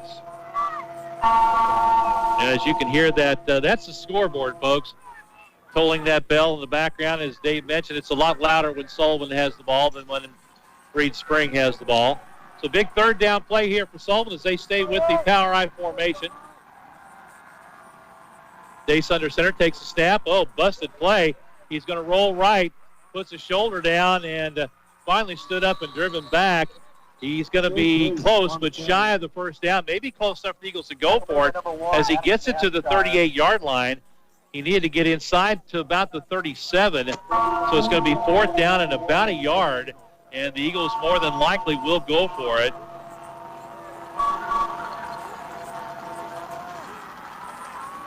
And a quarterback sneak stacked up the line, but they keep pushing. It's still going. It's a rugby scrum. He's in the head of that pile, too. You think everybody behind him, but he was actually 4 or 5 yards down the field there. That's a quarterback sneak that everybody bunched up at the middle of the line of scrimmage, and they wound up going to the 32-yard line. So Dace picks up 6 on the quarterback sneak and gets another Sullivan first down, keeps the drive alive on that fourth down play. Yeah, somehow when that pile spun around, Dace was in the front and had like 4 Reed Springs Wolves hanging on him, and he was at the head of that pack. Working down to a minute to go in the half. Eagles still have 2 timeouts. Ball at the Reed Spring 32. Power ice set to the right. Dace under center. He's going to drop. Looking deep. Underneath, the pass is complete to Summers. Hang on the ball, Sam. They're trying to strip it, and they're going to blow it dead as he gets to about the 20 on forward progress. And the Eagles, I think, may take a timeout here. They do. Timeout. A gain on the play of 12 yards on the pass completion to Sam Summers. Another Eagle first down. They'll take a timeout, so will we. The score, the Sullivan Eagles 14, the Reed Spring Wolves 14. When it comes to your finances, you need a team you can trust, someone who can help you through any situation, a local community bank you can depend on. At First State Community Bank, we are that partner. And because we're committed to Sullivan, you won't have to worry about changes to your accounts or locations. Come see me, Jordan Todd, in Sullivan today. My team and I are excited to partner with you. We'll make the process of switching banks quick and easy. First State Community Bank, member FDIC, online at fscb.com. So good job by Gabe Dace throwing the underneath route to Sam Summers. Gain of 12, first and 10. Eagles at the 20-yard line of Reed Spring. Ball marked on the right hash mark. 49.4 seconds to go till half. Sullivan with 1 timeout left. Sam tells me that tune-in is maxed out at 64, but there's no limit on YouTube, so you can catch your audio on YouTube as well. The guys at the Eagles Hall in Sullivan are listening on TuneIn. They said the Misha TV stream is not working for most. So, and there's a big sack. Dace goes back to pass, and he's going to be dropped way back at the 29-yard line. And Eagles going to the line quickly. A loss of 9. They want to save that timeout. They'll go 4 wide. A little confusion for Reed Spring. Dace looking at the left sideline, throws it upfield. It's short and knocked away. They had double coverage as Martin and Bryan were both over there. The cornerback came off, but Bryan came over. That was Dowdy, and he was the underneath man and knocked it down as they tried to go inside to Caden Bryan. Yeah, that was a great defensive play, and the Eagles are lucky it didn't get intercepted because there was 2 guys right there ready to grab that. Well, they gave him forward progress on that sack. Instead of a loss of 9, it's a loss of 7. So it's now 3rd down and 17 for the Eagles with 23 seconds to go till half. We're tied 14 all. 2 men wide to each side. Dace will roll. Being pressure comes back to the left now. Got a room to run if he wants to throw it. He goes sidearm, and it's going to be they're going to call it a catch for Caden Bryan. He got his hands under it, scooped it up. And Sullivan calls timeout. They'll burn their last timeout. Timeout on the field. So the pass was completed to the 19. It'll bring up a 4th down and 9 on the 8-yard pass completion to Caden Bryan. So this Eagles will have to convert. They will get a stoppage. If they get a first down, they'll get a stoppage for the first down. They may have time to get up and spike the ball. They could get 2 plays. We thank the guys at the Eagles Hall and Sullivan for listening in on TuneIn, and we appreciate that. Again, we mentioned that there's 64 on TuneIn now, 122 listening on YouTube. Sam's keeping me up to date with that. And, of course, those here on the radio on 102.1 KTUI FM Sullivan. Bobby D and Dave Johnson with you. Class 3 state semifinal. Sullivan at Reed Spring. Eagles face with a 4th down and 9 at the Reed Spring 19-yard line. Ball on the left hash mark. 2 men wide to each side. Dace in the shotgun. Man in motion. Across the formation is Martin from left to right. Dace being pressured. Steps up. Gets by 1 man. Throws it up for grabs. Deep in the end zone. And it is incomplete. Martin tried to tighten rope the sideline. Couldn't come up with it. And on the incomplete pass, the Eagles will turn it over on downs.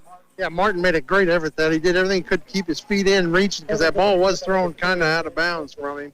And he did a great job trying to make that catch. Yeah, Gabe was pressured and just had to kind of get rid of it. Again, wind factor made that one stay a little bit. So 7.7 seconds to go.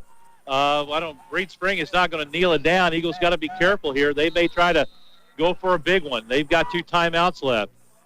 High snap, Burrell looking to throw deep up the near sideline with Dowdy, and it's underthrown. It's caught, and he gets free. Oh, my goodness. At the 10, the Eagles had 2 players there. The ball was underthrown. And it was a duck pass. And Dowdy made the adjustment. They had Martin over to help him out, and they're picking on Caden Bryan. That's the second time they burned him on a long pass play.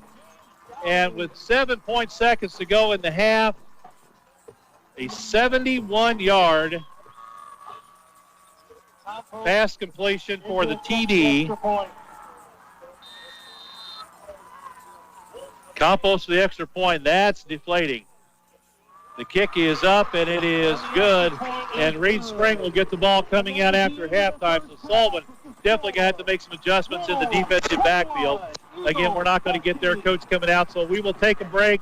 I'll figure up some stats, and we will come back with those stats here at halftime. Again, on that big play at the end of the half, the score is now Reed Spring 21 and Sullivan 14. Before heading out on vacation, make sure your vehicle is in tip-top condition. Merrimack Tire Center does all types of engine repair, including exhaust repair, oil and lube service, alignments, and of course brand name tires. Getting your car in tip-top shape can keep you from getting stranded. Make an appointment with Merrimack Tire by calling 468-8400. Merrimack Tire is located at 635 East Springfield in Sullivan, with hours Monday through Friday till 6 p.m. and Saturdays till 5. Merrimack Tire Center helps you keep your car running smooth. Hey folks, Gene from Strasser Senior Services here. Annual enrollment starts October 15th and runs through December 7th. So if you're new to Medicare or been on Medicare for many years, now is the time to compare your Medicare plans and all options you're entitled to. Don't be fooled by what you see and hear from the celebrities on TV. Check out my website at StrasserSeniorServices.com or call me at 573-308-5255 to set up a no-cost consultation. Thank you, and we appreciate your business. High school hoops. Tonight's game leads to the Show Me States Basketball Pinnacle Show Me Showdown 2022. This year's Class 4, 5, and 6 Boys and Girls Championships will be decided March 17th, 18th, and 19th at JQH Arena and Hammond Student Center on the campus of Missouri State University in Springfield. For game information, log on to mshsaa.org. That reminder from your friends here at KTUI Radio. Coldwell Banker, Reeves Realtors, and Sullivan is an honest, professional, and friendly real estate agency with an A-plus rating from the Better Business Bureau. Whether you're buying or selling, the experienced agents with Coldwell Banker, Reeves Realtors will help guide you through this difficult process. Rachel Shoemaker and her agents use the latest technology like CirclePix marketing, Facebook, and other social media. If you're looking for a full or part-time career, contact Rachel to find out how you can become an agent. A vital part of our community, Coldwell Banker, Reeves Realtors of Sullivan. Experience the difference. Sullivan Bank is different from other banks. Hello, this is Debbie Durham with Sullivan Bank. The real quality of Sullivan Bank rests in one word: caring. It's not just about banking, it's about the fulfillment of your dreams. At Sullivan Bank, we care enough to listen, to understand that this is about your life, your family. Sullivan Bank is different and as unique as the person who is listening to me right now, you. Stop in and experience the difference. And back at Reed Spring High School, Bobby D and Dave Johnson. Dave's going to take a bit of a break and try to warm up here at halftime. Taking a look at our first half stats, boy, that was a tough way to end the half. The Eagles on a fourth down play couldn't get it. And Reed Spring, you know, we talked about it. They weren't going to just go to a knee. And they had – Eagles actually had the safety, Martin, coming over. Dowdy has just been eating Caden Bryant up. And the ball was underthrown into the wind. But again, the defensive backs were looking back at the ball. Dowdy made the adjustment to the ball, and then he spun away from Bryant, and Martin overran the play. He broke in the clear, took it 79 yards for the touchdown. And the extra point kick was good. That's the second big touchdown throw to Dowdy today. And let's get to the stats. First off, for Reed Spring, 10 rushes, 70 yards. A lot of that on two plays. Preston Blueball able to break a couple of big chunk plays up the middle, one for 38, one for 25. He's got 7 carries for a net of 69 yards. The quarterback, Blandy Burrell, has 2 carries for -4. He was sacked once for a loss of 5. Then he had the 1-yard touchdown run. And then James Dowdy had a carry for 5 yards to get him close for that touchdown. So 10 rushes, 70 yards, 7 of 11 passing, 226 yards. They had completions of 31, 39, 7, 10, 15, 52, and 71. All but one of those passes completed to Dowdy. I think the Eagles are going to have to make some adjustments in the locker room at halftime and just double cover that guy every time he comes out in the field. So he has 211 of the 226 yards passing in the first half. 2 TDs, 1 interception, so 296 yards total offense for Reed Spring. And again, most of that through the air in the first half. I have them unofficially with 8 first downs, 2 penalties for 23 yards, 1 fumble. They lost it. For the Eagles, 30 carries for 99 yards on the ground, 6 of 11 passing for 60 yards. So 159 yards total offense for Sullivan in the first half compared to 296. Eagles with 9 first downs in the first half. Individual rushing, Slavin with 12 carries for 41 yards. Dom Ransom has 5 for 27. Gabe Day 7 for 19, been sacked twice. Lost 7 yards both times. He does have a couple of touchdown runs. Jeremiah Rodriguez, 3 carries for 12. Jonathan Martin, 2 carries for -1. Dane Skaggs, 1 carry for 1 yard. Eagles, a good job today by Brian on punting the ball. He's had dealt with some bad snaps in that first quarter, but averaging over 40 yards a kick punting the ball today. Looking at the scoring recap, the Eagles got on the scoreboard first after a scoreless first quarter. With 9:30 to go till halftime, it was a 3-yard run. The quarterback keeper by Gabe Dace. The 2-point conversion attempt was no good, and it was 6-0 Sullivan at that point. Reed Spring came right back and answered on the next drive with 6:54 left to go. A 1-yard run by the quarterback, Blandy Burrell. The kick by Campos was good. It was 7-6 Reed Spring at that point. Sullivan then took it right back down the field on a 1-yard run by Gabe Dace with 3:49 to go in the first half. The 2-point conversion run by Dom Ransom was good. Sullivan led it by a score of 14-6 at that point. And then a couple of plays later, after a big run There was a 52-yard pass to Dowdy from Burrow with 3:29 to go in the half. Campos' kick made it 14-all. And on the last play of the half, with 7.7 seconds left to go after Sullivan turned over on downs, first play from scrimmage, they hit Dowdy on a 79-yard pass. Campos' kick was good, and we go into halftime with the score of Reed Spring 21, Sullivan 14, and Reed Spring won the toss and elected to defer to the second half. So they will have all the momentum going into halftime and get the ball coming out of the locker room. And we have an update at the half now between Cardinal Ritter and Pleasant Hill. It's 22-15 Cardinal Ritter at halftime. The winner of this game will play the winner of that game in the state championship in Columbia next Saturday. Appreciate all the folks, again, we have listening in on the TuneIn app and on the YouTube as well. TuneIn is maxed out, but you can catch us on YouTube. We have over 100 people listening there right now, and several, of course, on the radio. A good crowd of Sullivan folks that made the trip down here. We appreciate those folks back home listening to us on TuneIn, on YouTube, and here on the radio. We're going to take a break. We'll send it back to our studios actually what I'm going to do is I'm going to take a commercial timeout, and then we'll take a news break. I'll be back here with more at Reed Spring right after you hear these commercial messages.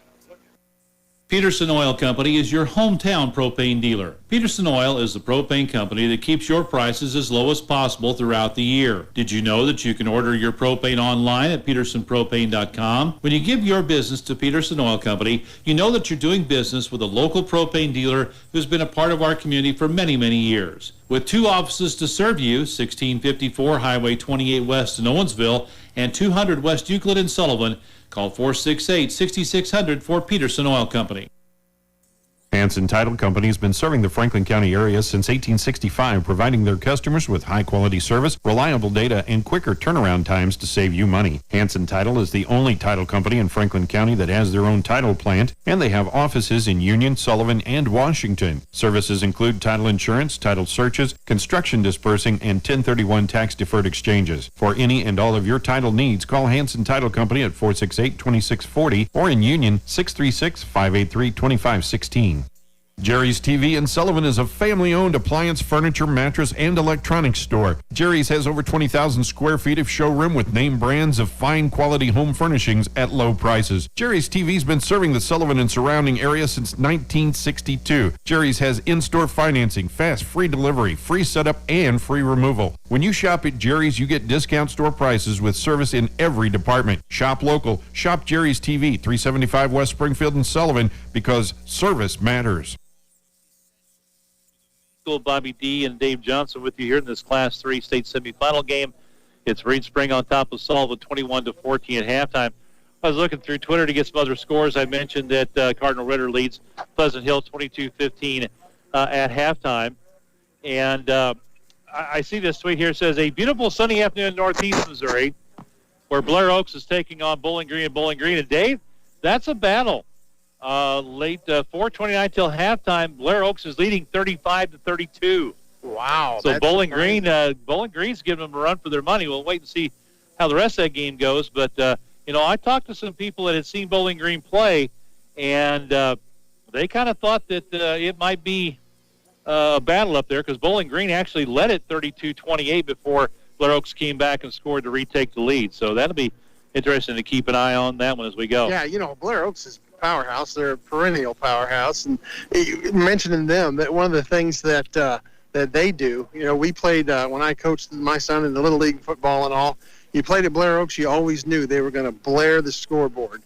That was the biggest distraction, the biggest thing they could do between the pregame and the warm-ups and that is blare there, and we're getting the same thing here today. So it ain't nothing new to a lot of these kids. They've played through that when they played at Blair Oaks, and they'll get through it. That last play there, Bobby, before we went into halftime, the Eagles have got to stop that kind of gibbly-gook. That's just, you don't let nobody behind you. That's rule number one. And then, on a pass that was so poorly thrown, the receiver had to back up, and turn around to come back and get the ball, and it was a duck at that, golly, they just can't let them get away with that kind of stuff. Well, and that's been the case on a lot of the completions. The balls have been high up into the wind. It's either it's the wind has carried it or the wind has knocked it down, and the receiver has been looking back and been able to make the adjustment.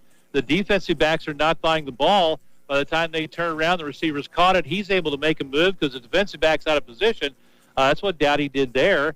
He got behind Brian. Martin was coming across to help out, but he had to make an adjustment toward the middle of the field to catch the ball, and then Martin overran the play as Dowdy got around him and behind him, and there was no catching him. So Eagles, again, in the locker room, are going to definitely have to make sure that there are some adjustments in the pass coverage, pass defense for the Eagles. Dave, we're going to go ahead and take a break. We'll send it back to our studios for a news break, and then we'll come back here for the second half. We'll send it back to Elle at the studios for 10 minutes of news, then we're back with the second half.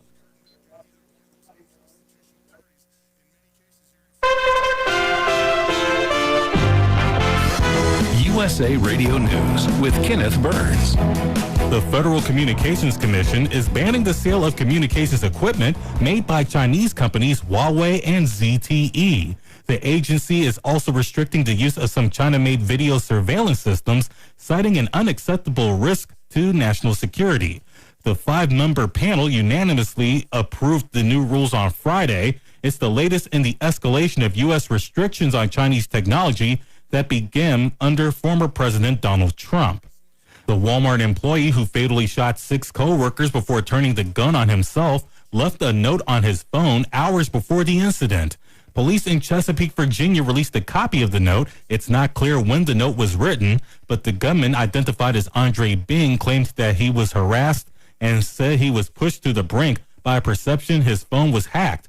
He wrote that his only wish would have been to start over from scratch and that his parents would have paid closer attention to his social deficits. The 9mm handgun used in the Tuesday night shooting was purchased legally. Award-winning actress and singer Irene Cara has died at her home in Florida. She was the voice behind 2 big 80s hits from the silver screen. She also had her breakout role in that 1980 film as Coco Hernandez. She also scored a hit 3 years later with Flashdance, What a Feeling. Irene Cara was 63.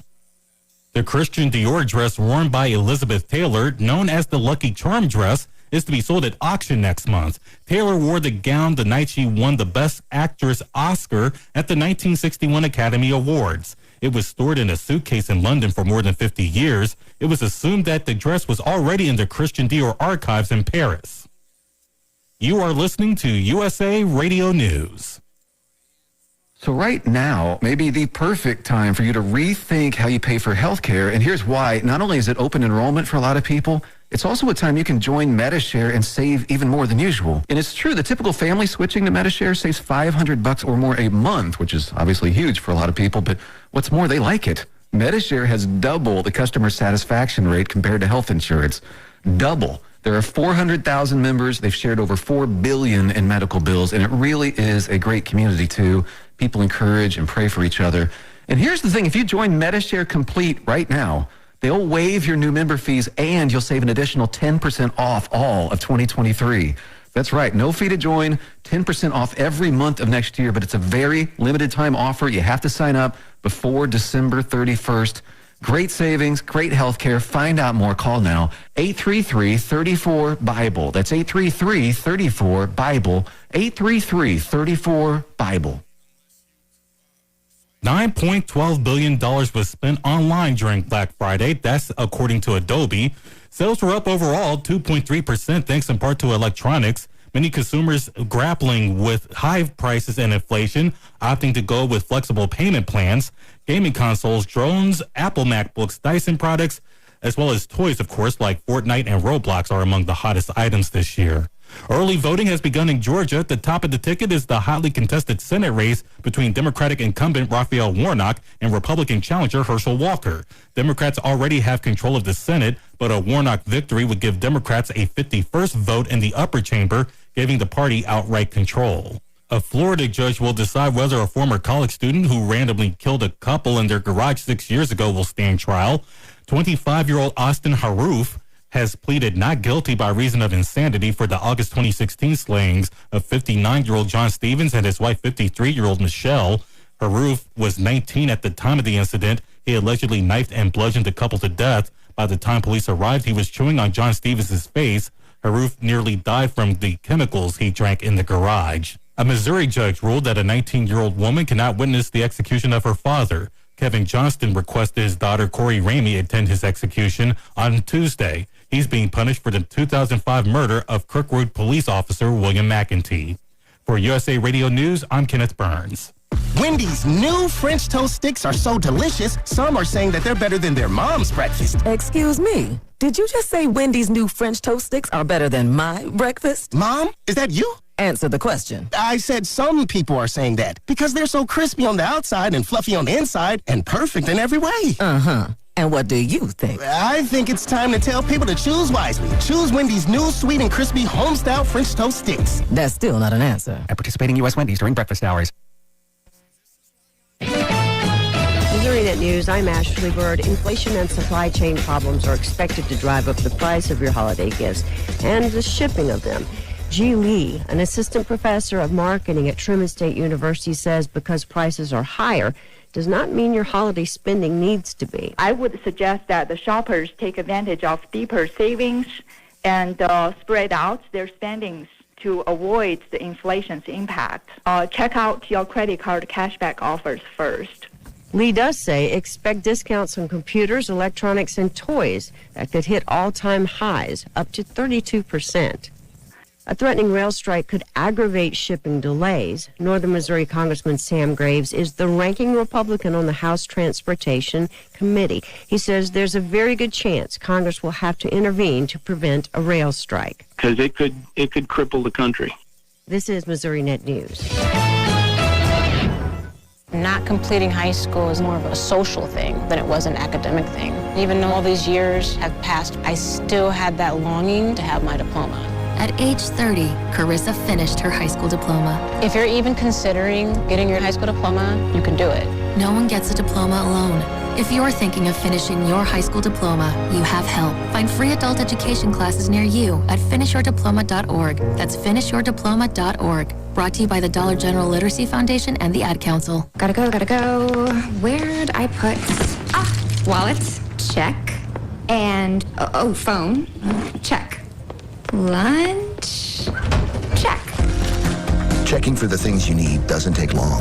But what about checking for your safety? At checktoprotect.org, it only takes seconds to check for open recalls on your car and find the closest dealer who can make the repair for free. Before you go, take a minute. Visit checktoprotect.org. Check to Protect is a program of the National Safety Council.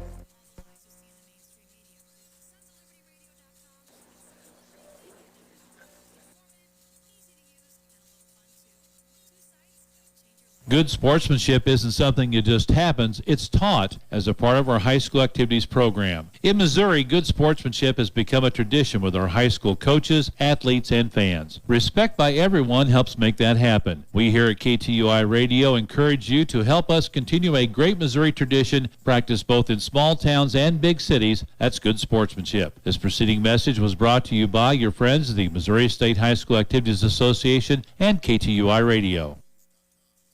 C.D. King Construction, LLC is a local general contractor that can provide you with any construction needs you may have. The goal at C.D. King Construction is to complete projects that exceed the customer's expectations. They take special care in each and every detail with your budget and goal in mind. From custom work to simple installation jobs, C.D. King Construction has a service to fit your needs. Learn how your dreams can become a reality by calling Cody at 573-259-9234 or find C.D. King Construction, LLC on Facebook. These are the sounds of a dinner that almost didn't happen. A dinner now served, thanks to people like you. Due to COVID-19, 17 million more Americans may face hunger. Feeding America is helping our neighbors in need. And if you're able, you can too. Donations are being accepted at feedingamerica.org/coronavirus. Brought to you by the Ad Council and Feeding America, 200 food banks strong. Be on the lookout for small changes, like swelling, headaches, and not feeling quite right. Too many women die from pregnancy-related complications each year in Missouri. Death can occur during and up to a year after pregnancy. It doesn't have to be that way. Most deaths are preventable. Know the warning signs. Hear her concerns. You can help save her life. Learn more at cdc.gov/hearher. A message from the Missouri Department of Health and Senior Services. Watch out! Spring High School at Carl Langley Field. The Reed Spring Wolves leading the Sullivan Eagles 21-14 at halftime of this Class 3 state semifinal matchup. Winner goes on to Faroe Field, Memorial Stadium in Columbia next Saturday at 11 o'clock for the Class 3 state championship. The loser is done after a good season. Right now, Reed Spring with the momentum. They got that touchdown with less than 8 seconds to go in the first half of play to go up here at halftime, and they will get the ball to start the second half. Eagles, again, Dave, we've seen the Eagles defense make some adjustments, come up big in second halves all year long. It's just another time here where they're going to have to pull one out of the fire.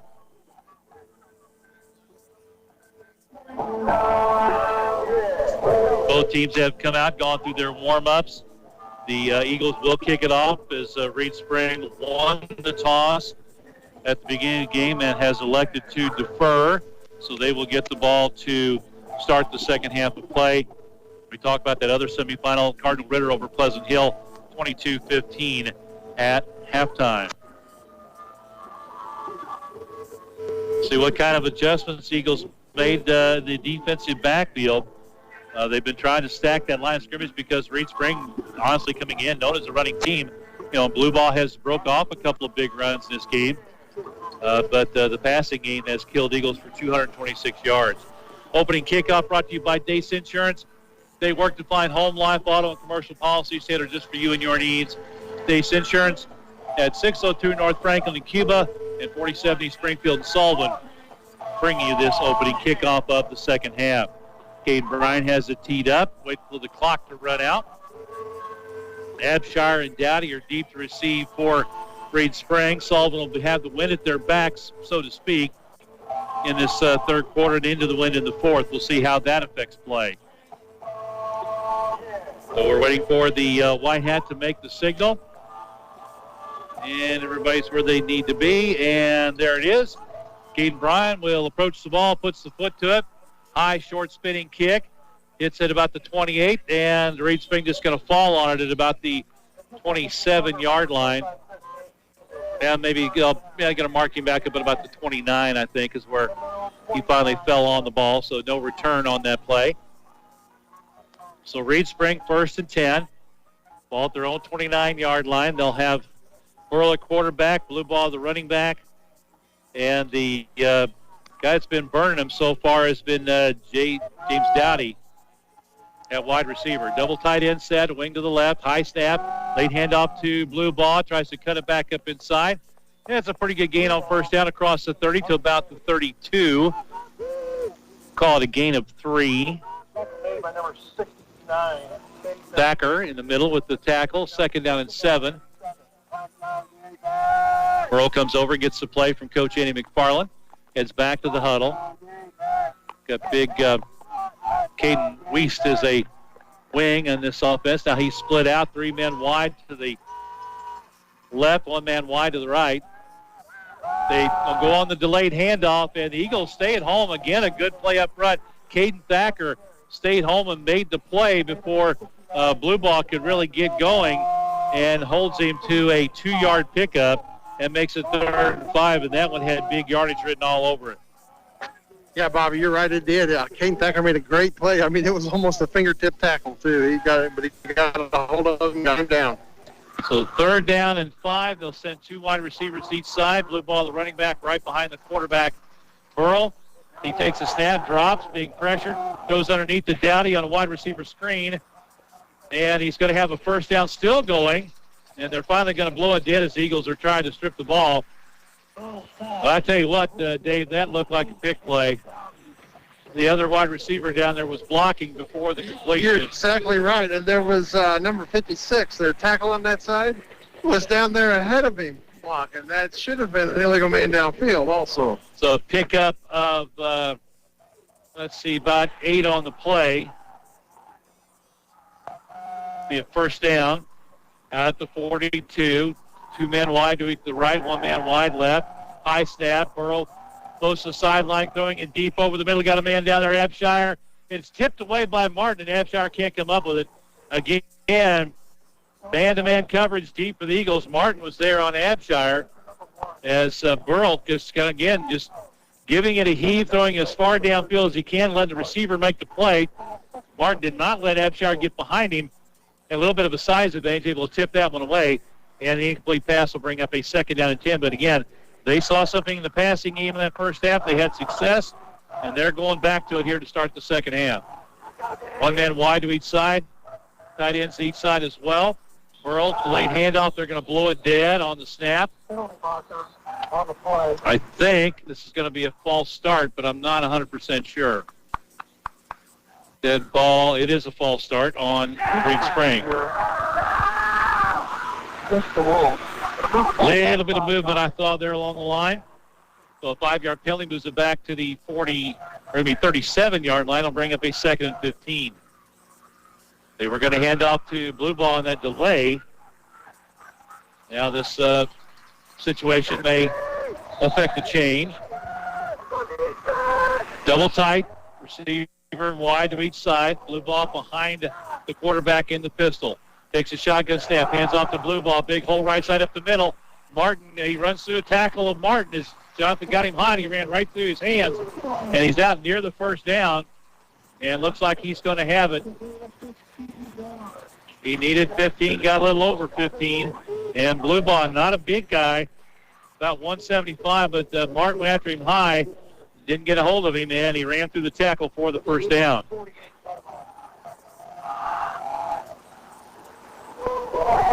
First and 10 now at the Sullivan 48. High snap again, hand off to blue ball. He cuts it out to the left, now back up the middle. Another big gainer. And inside the Sullivan 30 to about the 28. Pickup of 20 on that play. As Eagles now thinking pass, and Reed Spring is going back to that run, that little delay. Getting a lot of high snaps, but they're able to get the timing. Blue ball just delays. You get a lot of room up the middle to run the ball. And they're down to the Eagle 28, first and 10. 2 man wide to the left. Ball offset, leading for the snap. Burrow going deep. One-on-one coverage, and it's caught in a touchdown. Nope, he's out of bounds. They said he was out. No completion. Again, an underthrown ball. Martin was behind him, one-on-one with Abshire.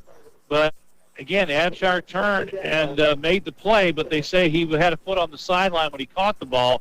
So the Eagles catch a break on the incomplete pass. Yeah, I wondered why Jonathan Martin stopped on that play. Didn't make any effort or anything because he knew the receiver was out of bounds. He looked at the ref and was pointing like he's out of bounds when he caught it. All right, so now second down and 10. 2 men wide to the right, 1 man to the left, the wing to the left. Running back offset to the right. Snap, they take it. Ball tipped at the line of scrimmage, up for grabs, and falls incomplete. Colton Brendel got a hand on that one. He was blitzing from the defensive left, trying to go out in the flat, and the wide receiver screen to Abshire. And it was knocked out the line of scrimmage. So third down and 10. Thacker comes out. Strell comes in the ball game for Sullivan. They rotate those to that nose guard spot. Well, the Eagles defense needs a big stop here. This is probably 4-down territory. Get out of the right, 2 men to the right, 1 to the left. That's Dowdy, one-on-one. Snap to Burrow. He drops, being pressured. Rolls out to the side, throws on the run. Wide open Abshire gets away from Martin, cuts it back. He's down to the 7. These receivers for Green Spring doing a great job on the scramble play of working themselves open, and Burrow throwing on the run. With 28 to 7, again a 21 to Abshire.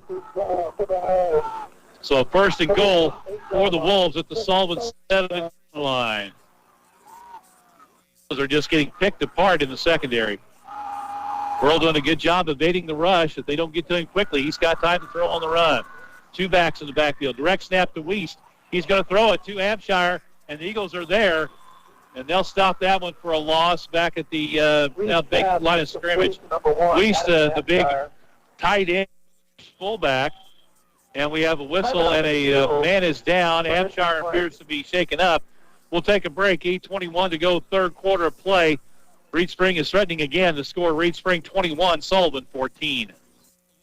Good sportsmanship isn't something that just happens. It's taught as a part of our high school activities program. In Missouri, good sportsmanship has become a tradition with our high school coaches, athletes, and fans. Respect by everyone helps make that happen. We here at KTUI Radio encourage you to help us continue a great Missouri tradition practiced both in small towns and big cities. That's good sportsmanship. This preceding message was brought to you by your friends of the Missouri State High School Activities Association and KTUI Radio.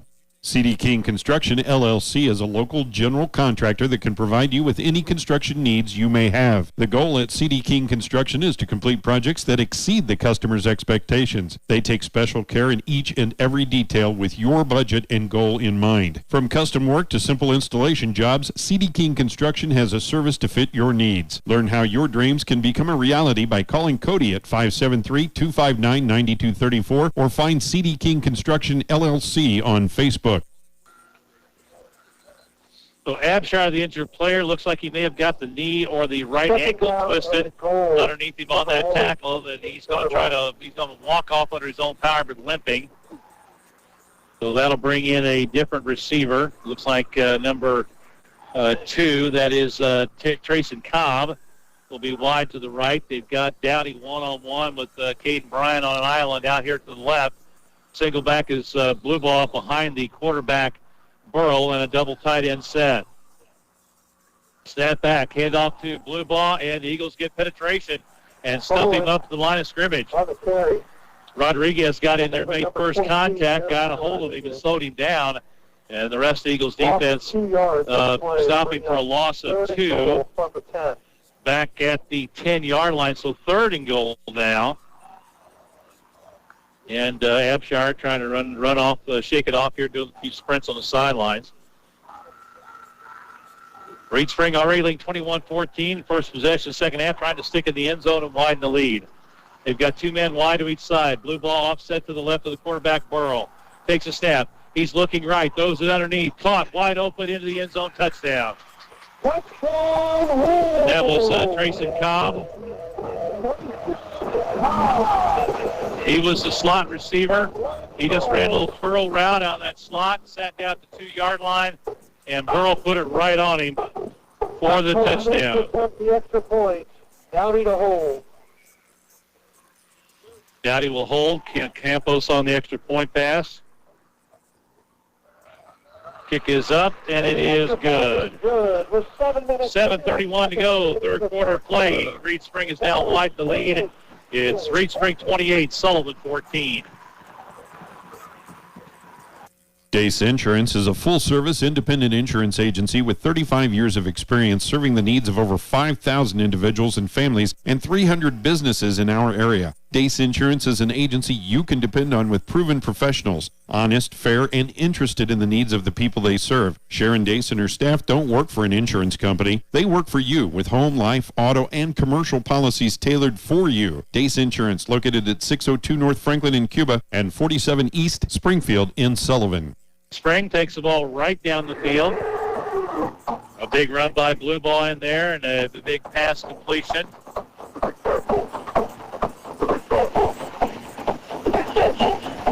To Abshire.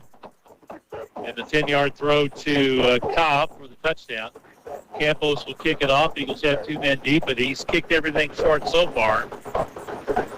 Waiting for the signal as you hear the scoreboard loud. Again, a high kick is a little deeper. Taken by Nutback Ransom at the 23. Up the left side of the field. Just puts his head down and gets what he can out across the 35 before he's pushed back. A little extra there after the whistle. And the White Hat's going to have a word or two with one of the Reed Spring players. Yeah, they weren't happy about that. I think somebody going to get a talking to the official on the sideline here. So return of 7 yards by Dom Ransom sets Eagles up 1st and 10 at their own 35-yard line, and the offense has got to answer. They're down 14. In the power I, hand off to the power back straight ahead left side as Sullivan. Short gain, he's grabbed and thrown back. As Reed Spring is fired up. Gain of 2 by Frankie out to the 37-yard line. He's got 13 carries, 43 yards. Eagles actually had 31 carries, 102 yards. I missed a carry by Dom Ransom. 102 yards in the first half on the ground. Did 60 through the air.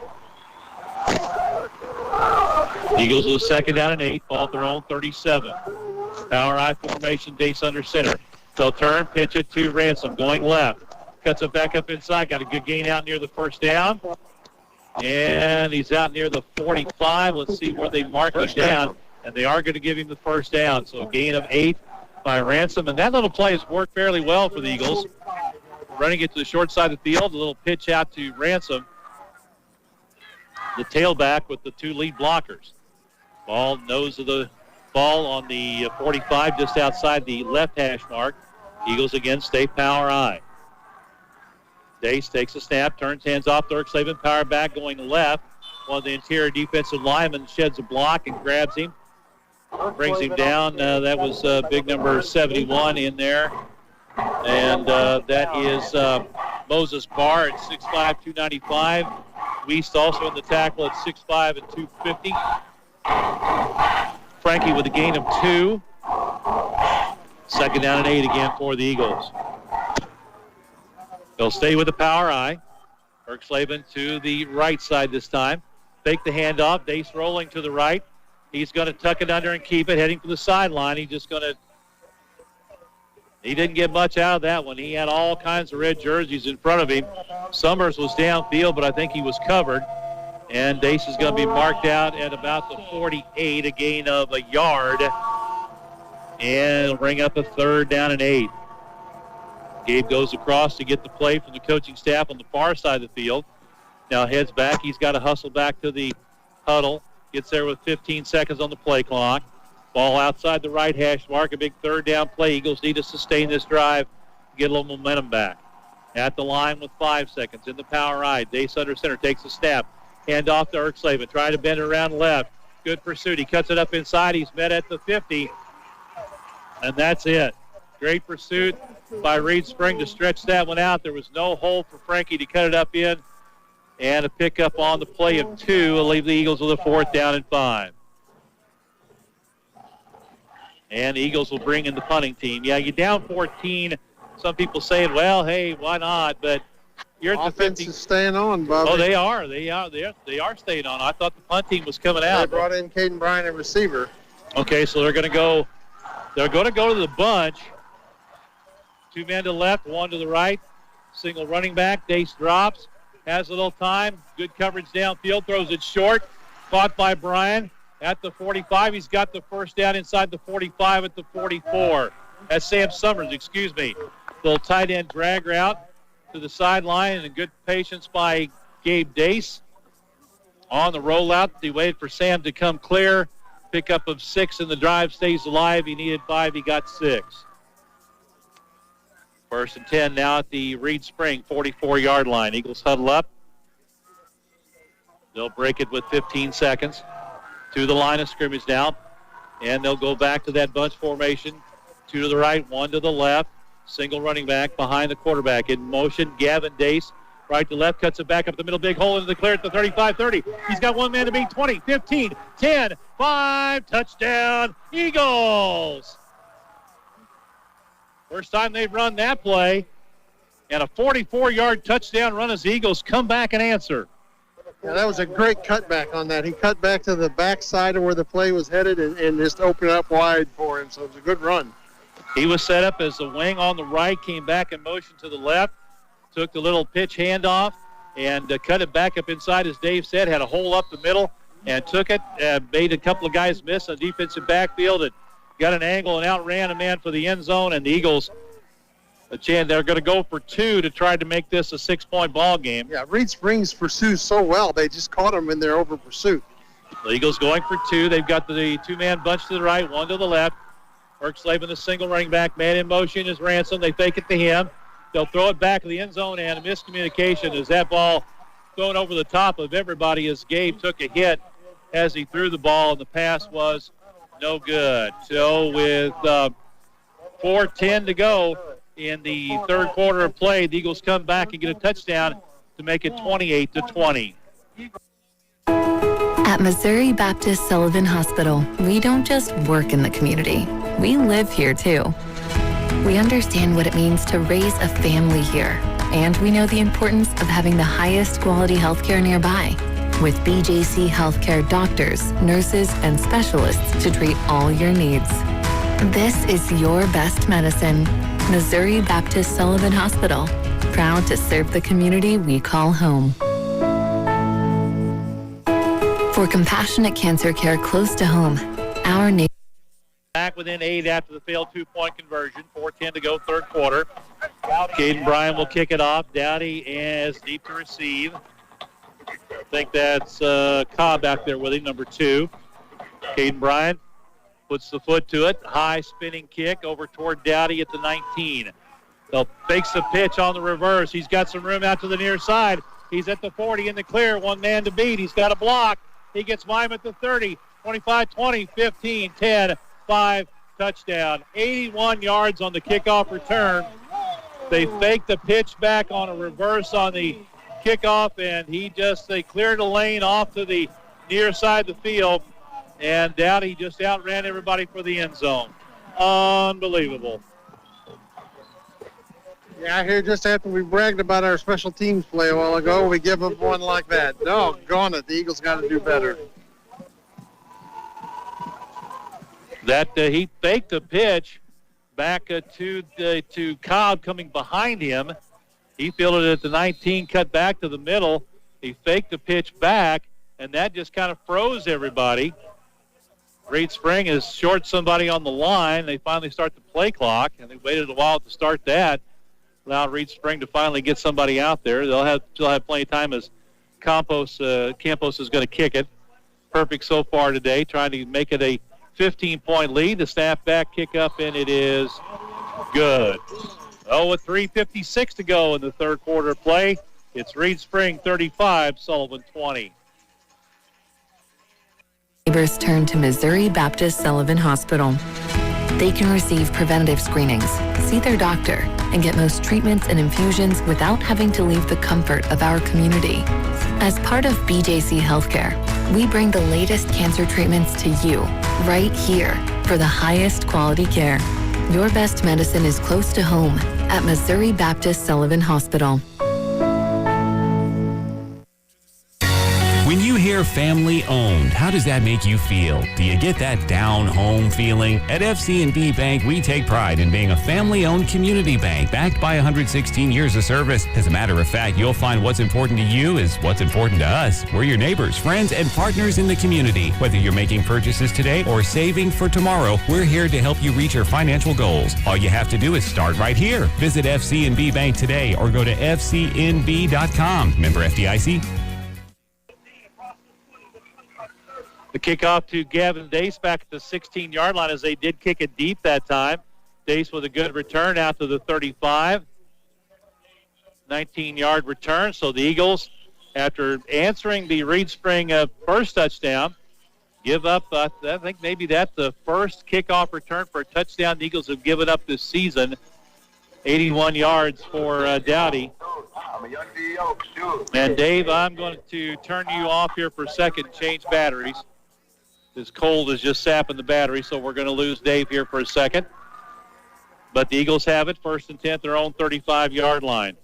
Power eye backfield, handoff up the middle, bit of a hole. And he's driven back, gain, I believe, of about 3 yards for Frankie Erkslavin. Frankie's found a little tough sledding in that play. Got 3 that time. He's been getting 2. So it'll be second down and 7 for the Eagles. They'll pitch it out to Ransom going left, cuts it back up inside. He's hit, driven back, the ball loose. picked up by Reed Spring on the return to the 20, and they're going to score.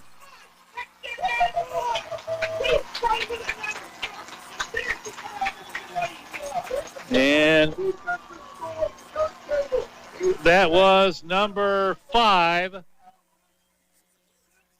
Adam Lewis. The hit was put on by number 56, Josh Lowe.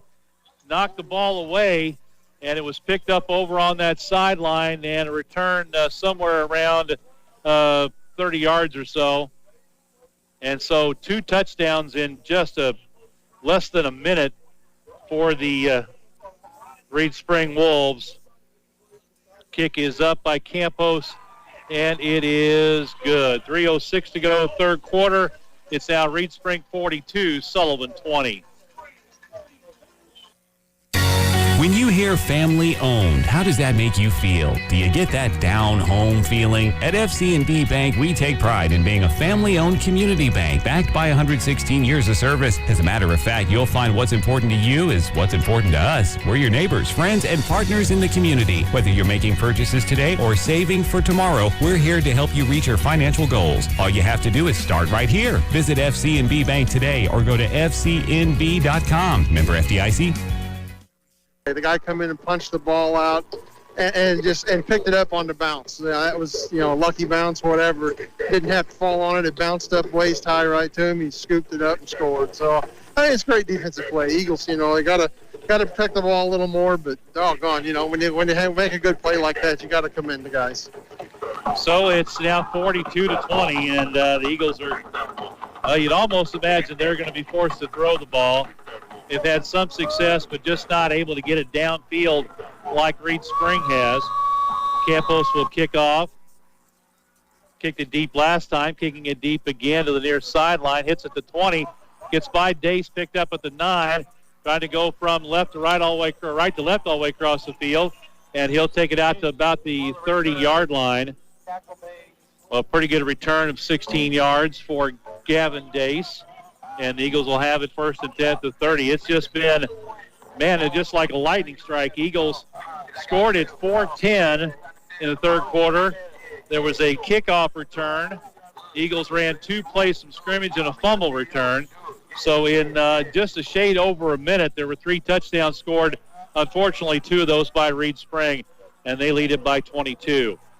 The Eagles will now go with the 4 wides, 2 to each side.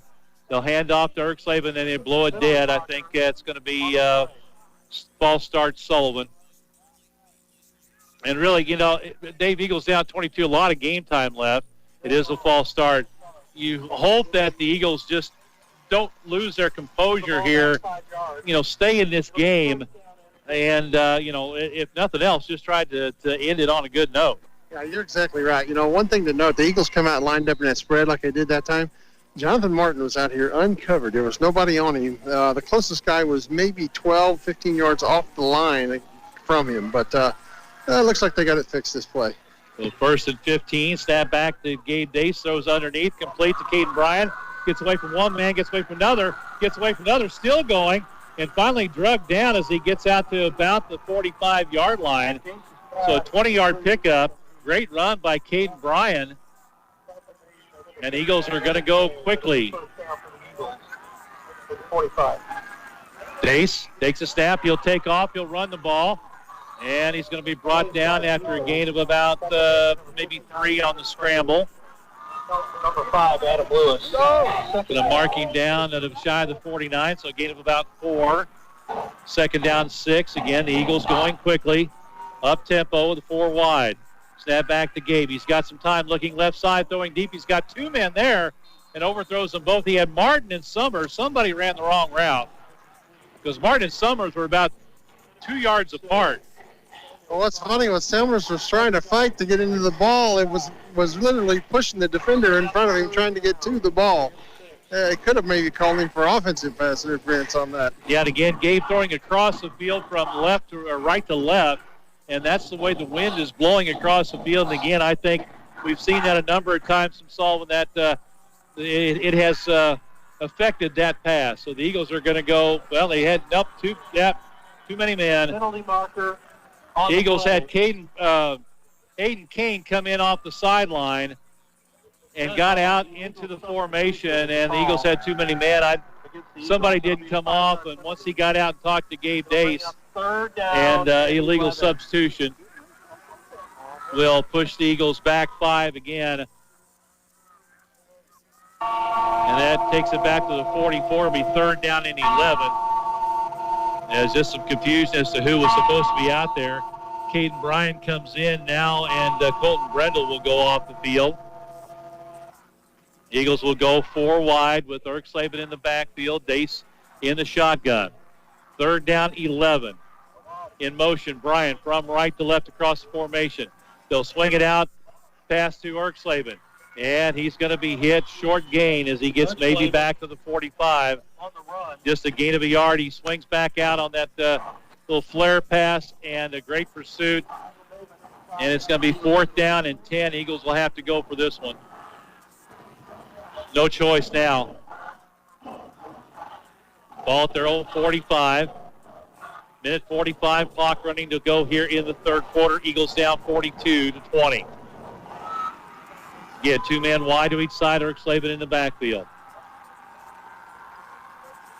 In motion is Ransom, left to right. Dace takes a snap, being pressured. He's hit as he throws, a wounded duck, and it's going to be out of bounds. Coming in from the outside, hitting me just as he threw the ball, again, was number 56, and that is Lowe. Josh Lowe hit Gabe just as he threw the ball, and it was offline, and the Eagles will turn over on downs. Yeah, on that play, Sam took an inside cut, so he didn't even come to. He was thinking he was going to come down the sidelines, but Sam took an inside cut, and he wasn't even nowhere near the ball. So the turnover on downs, and the Eagles defense has got to make a play here. 1st and 10 for the Wolves at the Sullivan 45. Sullivan showing blitz. Hand off to Blue Ball. You got to get him now because there's nobody in the second level. And a great play by Skaggs to grab him and slow him down after a gain of 3. The Eagles blitzed that time, and they delayed handoff to Blue Ball. And if he'd have got by Skaggs, it was TD time. Because the defensive backs were all spread to the outside, defending their men, and there was nobody deep. 1 man wide to each side, double tight end set, pistol formation. Blue ball behind the quarterback, Burrow. High snap. He takes the handoff. Big hole up the middle again. And takes it down to about the 31-yard line. A gain of 14 yards. Pick up a 14 on the play, and another 1st down for the Reed Spring Wolves, excuse me. That's just that little delay, and even the high snaps have not thrown off the timing on that. They're doing a good job of taking those Eagle defensive linemen to the side, and the linebackers just not been able to get in and make the play. Burrow rolling to his left, going to throw on the run. Got a man deep, Abshire, and it's knocked away at the last second by Jonathan Martin. Burrow's pass. The ball sailed a little bit. Abshire back in the game, and Martin, a good defensive play, was right there, able to knock it away at the last second to take away the touchdown. Clock stop with a minute 31 to go. They've done a nice job of rolling the pocket. Eagles have got some pressure on Burrow early, but they've been rolling him to his left, and he's done a really nice job, David, throwing on the run. Yeah, he has. Poor Colton Brendel has been chasing him down from the backside every time, it seems like. 2 men wide left, 1 man to the right, wing to the right, running back offset to the left of Burrow. Takes a handoff on the delay, and he stumbles and falls. Credit the tackle to the 36-yard line. He tried to get going and just lost. He got his feet tangled up, and he went down back at the 36, and that'll take us to the end of the 1st quarter of play. The score, Reed Spring 42, Sullivan 20. CD King Construction, LLC is a local general contractor that can provide you with any construction needs you may have. The goal at CD King Construction is to complete projects that exceed the customer's expectations. They take special care in each and every detail with your budget and goal in mind. From custom work to simple installation jobs, CD King Construction has a service to fit your needs. Learn how your dreams can become a reality by calling Cody at 573-259-9234 or find CD King Construction, LLC on Facebook.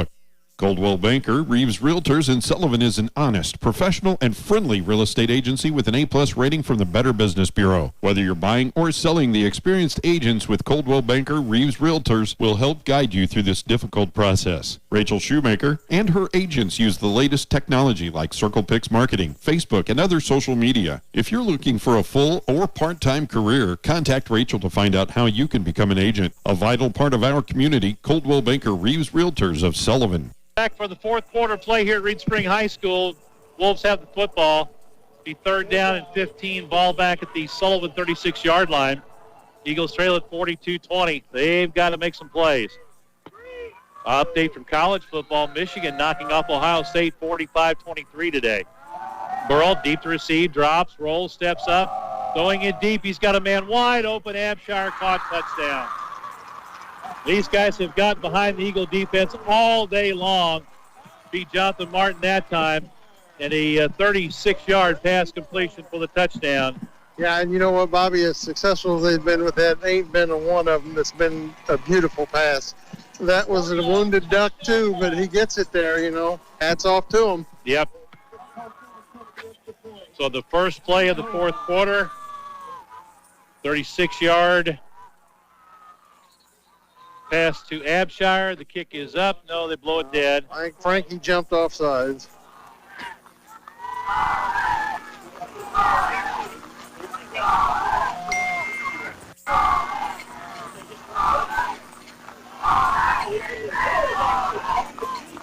It's an offside penalty against Sullivan, and more than likely will assess it on the kickoff. And they may go for now. They're going to keep the kicker in. I thought for a second there they may go for two, but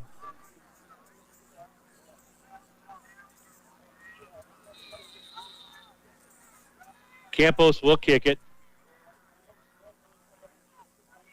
Bad snap, but a good place by Dowdy. Kick is up, and it is good.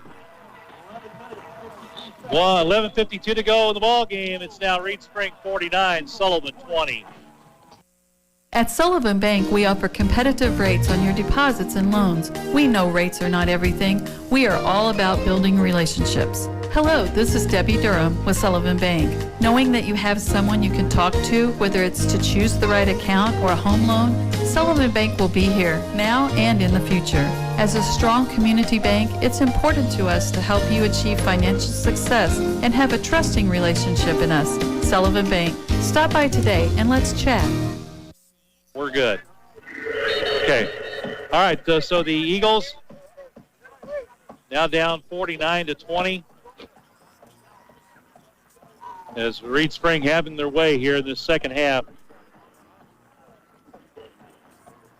Cardinal Ritter ahead of Pleasant Hill, 40-27. Still 4:20 to go, third quarter in that ball game. Again, thanks to Will Johnson for the updates.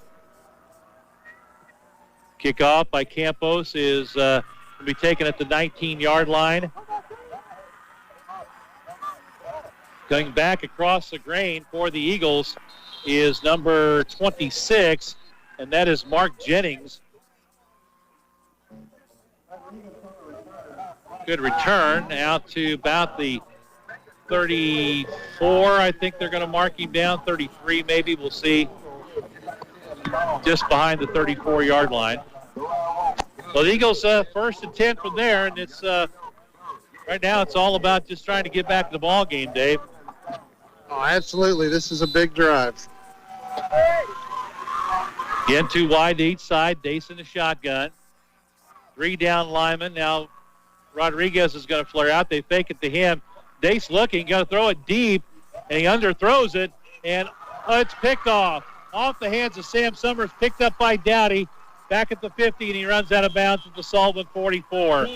Sam tipped that one up in the air. We have a penalty flag down back behind the play, and that may be a roughing the passer. I don't know.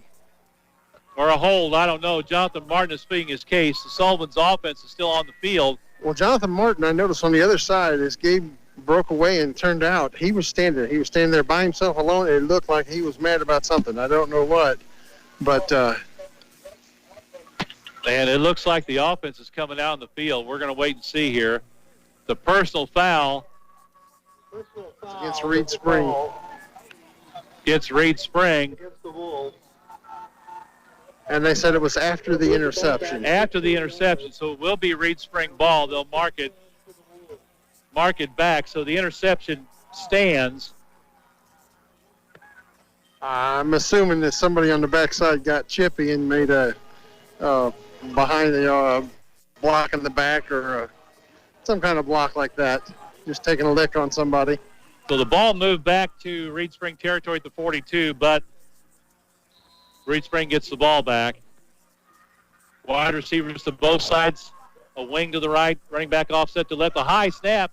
Burrell loses it, and he's going to fall on it back at the 27-yard line. We've seen high snaps all night long. Burrell's been able to get hands on him. That time it went over him. Yeah, he got a hand on it. It bounced off his helmet, and that's what made it go a little further away. So a loss on the play back to the 27. So loss of 15 on the play, credited to Burrell. You know, that's kind of tough to give that to the quarterback, but yeah. So all the way back to 27 now, with second down and 25, 26, somewhere along in there. My math says 25, but wide to both sides, double tight.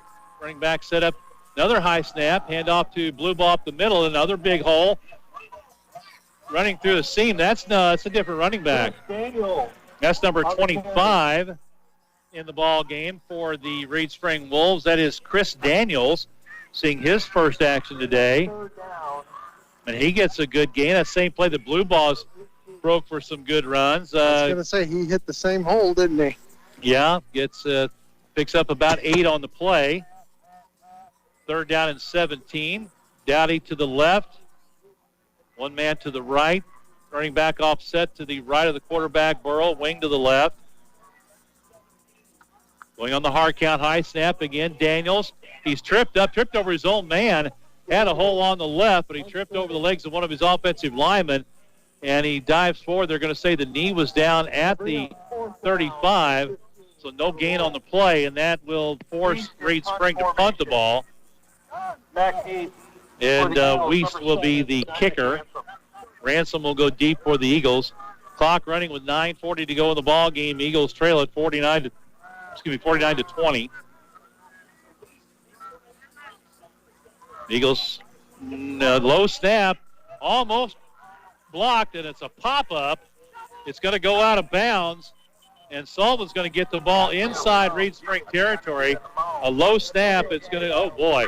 They say 48. There's no way that was the ball went out to 48. Yeah, that was pretty close. That was a decent spot. Well, the ball hit out of bounds at the 48-yard line on an angle. But Eagles will take it. First attempt at 48 after a 13-yard punt. At a low snap, Eagles got pressure, and he just kicked that one right up the pipe. Eagles, again, 2 men wide to each side. Ball on the left hash mark. Dace in the shotgun. Takes a snap. Drops. Looking underneath the Summers. Underneath route, and takes it inside the 30-yard line. This little quick slant play to Sam Summers from the 48 down to the 29, a gain of 19 on the play. Eagles not going on the up tempo. They'll go back to the huddle now, first and 10 at the 29-yard line. 2 men wide to each side, ball on the left hash mark. Snap back to Dace. He's got a little bit of time now being pressured. Steps up, throws on the run underneath those sidearm throw. A la Patrick Mahomes tried to sneak it into Jonathan Martin. It was incomplete. Second down and 10. Second down and 10 now for the Eagles. Cuba basketball losing to Portageville earlier today down at the Riverbend Shootout at New Madrid County Central. And the Borgia tournament final round games getting underway. I think Owensville playing Metro. 3 o'clock tip-off of the third place game. Second down and 10. Ball at the 29. Snap back. Dace, a little time, rolls to his left. Now tucks it up. He's going to run. Tries to go across the formation. He does. Slides down at about the 26-yard line after a gain of 4. As some rain starts to fall, we've been hoping to avoid this. You know, Dave is down right now to get his umbrella out. The rain had held off. We're expecting it earlier, but it's held off. You couldn't have waited another half hour. I mean, come on. 3rd down and 6 now for the Eagles. And make it 3rd and 7. It was a gain of 3. Long snap count. Dace is going to go on the quarterback draw. Gets away from one man. Then he's hit and wrapped up. He's going to get back about to maybe the line of scrimmage. Inside pressure, and Dace just tucked it up. And well, their big lineman Barr limping off. They'll get somebody in. It's 4th down for Eagles, 4th and 3 now. No gain on that play for Gabe Dace. And 2 men wide to each side. 4th down now. Clock running at 7:40 to play. Dave's got his umbrella out, back with us. Fumble on the play, picked up, and they say the ball was on a knee. Fumble on the play, recovered. And Sullivan recovers it, but it'll go over on downs to Reed Spring back at the 30-yard line. So here's the problem with that play, because Gabe Dace went down to a knee and reached for the ball, but Frankie picked it up, and Frankie had the ball standing while he was going to run, but they called Gabe down with the ball. Unbelievable. Yeah, so we've got to give that a loss to Gabe of 3 yards. So Eagles turn over on downs, and Reed Spring will have it 1st and 10 at their own 30.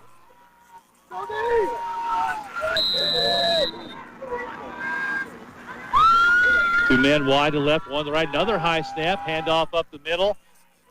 Daniels is in there. He's hit at the line of scrimmage and smothered. No gain on the play. Stop by number 22, Jeremiah Rodriguez. They have seen all kinds of high snaps. No gain.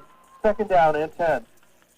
Burrell's got a lot of work in getting jumping jacks because he's had to jump up and get a hand on pretty much every single snap today. Well, it was a tight game at half, but Blair Oaks has now opened it up 54-32, 2:07 to go 3rd quarter over Bowling Green. At last point, Cardinal Ritter was leading 40-27 over Pleasant Hill in the other semifinal. Another high snap, hand off to Daniels, big hole up the middle. He barrels his way out to about the 35 for a gain of 5. On the carry. As Blue Bog getting a rest, they don't want to take a chance on him getting hurt. Daniels is a junior, 5'11", 175, about the same size. Looks a little bigger than that, but that's what the program says, so that's what we're going to go with. And they'll take as much time as possible off the clock. They break the huddle. They'll get the line with 10 seconds. 2 men wide to the right. 1 to the left is Downey. Running back offset to the right of the quarterback, Burrell. Takes a snap, hands off to Daniels, trying to bend it out the left side. Cuts it back up inside the 40, 45, 50. Brought down from behind by Caden Bryan in Sullivan territory at the 49-yard line. That's a gain of 16. Yards, and that's good enough for Reed Spring. 16-yard pickup by Daniels and another 1st down for the Wolves. Unofficially 15 first downs in the ball game. And a fresh set of downs for the Wolves as the clock runs inside 5:40 to go in the ball game. We'll get a quick word with Eddie Haar after the game. 1st and 10 to Sullivan, 49. 1 man wide to each side, double tight end set. High snap. Again, handoff to Daniels coming right, runs through 1 tackle, and still pushing his way as they're going to blow it dead at the 45 for a gain of 4. Gain of 4 yards. Bring up 2nd down and 6. 2nd down and 6 for the Wolves, and they'll, again, take as much of the play clock as possible. Both teams with all 3 timeouts. Missouri basketball, a big win over Houston Christian earlier today, 105-69. That game on KTUI AM. Thanks to all the folks listening in today on TuneIn app and YouTube, as well as KTUI FM. Bobby D and Dave Johnson with you from Reed Springs. 2nd down and 6. Big handoff again goes to Daniels. Number 11 is in the ball game now. A new running back as they get some subs in. That's Sage Patrick. Number 69. Thacker on the tackle. And about 3rd down and 5 we'll call it after a gain of 1. As Patrick is a senior, 5'10", 175 pounds, seeing a little playing time here in this last home game of the year for the Wolves. 2 men wide left, 1 man wide right. They've got a wing. Wiest on the left side, running back offset to the right. High snap again. Hand off to Patrick up the middle, and he's going to be stopped short at about the 42, maybe the 41. We'll bring up 4th down. So gain of 3. It'll be 4th down and 2. And they'll punt the ball away as Wiest drops back into punt formation. Wiest in punt formation. And the punt team comes on. Dominic Ransom will drop back. Boy, wouldn't you like to see a punt return for a touchdown here, Dave? Oh, it'd be a good time for it, wouldn't it? A little something to get some energy back in the Eagles sideline and their fans. He had a bad snap last time, a short punt, a high snap off the side. It's blocked by Sam Summers. Wiest is going to pick it up and fall on it back inside the 35. Sam Summers came right up the middle and blocked it cleanly, and Wiest able to fall on it back at the 33. So the Eagles are set up 1st and 10 there at the 33. And, boy, you'd love to see them cash in on this drive, Dave, at least end the season on some points. Oh, absolutely. You know, one thing or another, you get a little of that pride back. You know, they're a little deflated now. They've had some time, had some plays here, had some things happen. They're a little deflated. Get some air back in them. And I've got a umbrella up in front of me. Again, 2 wide, snap back to Gabe Dace. Got some time now being flushed, and he's just in a mess of trouble. No place to go. Gabe just could not find anybody open, and he is sacked back at the 38-yard line, so a loss on the play of 5. And Gabe, that's the 4th time he's been sacked today. So 2nd down and 15. And down to 2:40 to go in the ball game. Day stands, throws underneath, caught, and Brian gets away, but he's not going to be able to make much progress. They're going to slip out the tackle. When he turned upfield, there were a bunch of red shirts there, and they're going to mark him down to the 35, so just a short gain on the play of 3 yards. Eagles just 5 completions, 1 interception here in the second half. The running game has not had a chance to get going at all. It's been Reed Spring. It was 28-20 at halftime, and it's been all Reed Spring. And motion on the line up front as somebody jumps. Caden Thacker on the left tackle spot, jumped early. False start for the Eagles, their 4th penalty for 20 yards. 3 false starts in the Eagles substitution. Ball gets moved back to the 40-yard line, so it'll bring up a 3rd down and 17. As the clock starts, we go under 2 minutes to play. I can hear the rain on Dave's umbrella. Snap back to Gabe Dace. Again, being pressured, throws it up the sideline. Oh, he had a man breaking open. Rodriguez out of the backfield, but he threw it too far in front of him. Yeah, let him too much. Let him by about 3 yards too much. J-Rod did a good job getting out there in the flat. Man, he was close. So 4th down for the Eagles, and of course they're going to go for it. Clock stops, minute 44 to go. Love to see the Eagles convert here. Keep the drive alive, maybe stick in the end zone before it's all said and done. Some confusion by the Eagles as to where everybody's supposed to line up. They're going to have to burn a timeout. Going empty backfield. Well, they get the snap off. Dace being flushed. He'll throw it upfield, and again, intended for Rodriguez, incomplete on the right sideline. Eagles might have been better off to call timeout there and get settled down. They kind of rushed to get that one off, and Gabe just led Jeremiah a little bit too much. That'll do it. With 1 minute and 40 seconds. 1:40 to go in the ball game, and we'll be interested to see if Reed Spring goes to victory. You know, Sullivan's more than likely not going to use their timeouts. Yeah, probably not. You know, it's that time of the game, you know, where you know what you too little, too late. You know, you just can't get enough done here to make it happen. Well, they're going to stay in their regular formation. 1 man wide each side. They'll hand off to Patrick. He's hit and dropped at about the line of scrimmage, and they have a bunch of confetti poppers here in the side in the stands that go off and get up in the breeze, and will probably blow out on the field. That they are. Yep, and a gain of 1, second down and 9. They're going to let the clock run down. They'll snap this one just before a minute to go. So Reed Spring is going to go on to the state championship game next Saturday in Columbia. Sullivan will finish the year at 11-3. Now they go into victory formation. And Burrow will take a knee back at the 39-yard line. Burrow.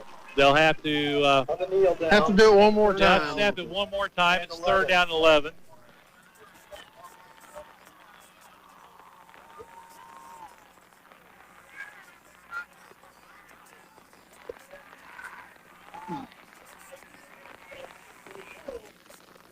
I guess, Bobby, they got a state championship band, and then they're going to the state championship in football. There's a kneel down, and that will do it. As Reed Spring celebrates, heads to the sideline. The dejected Eagles squad over on the far side of the field. Dave will catch Coach Eddie Haar as soon as he can. They'll go through the handshake line, several players exchanging handshakes out on the field. But again, Coach McFarland gets the Gatorade bath. Yeah, if we can get it in over this scoreboard, we're going to be lucky. Yeah, that'll be that thing has been really loud tonight. So Eagles fall tonight by a final score of 49-20. I'll tell you what, Dave, I'm going to take a commercial break. We'll just take one, and then we'll come back and catch you at Coach Haar. We'll take a break. Be right back.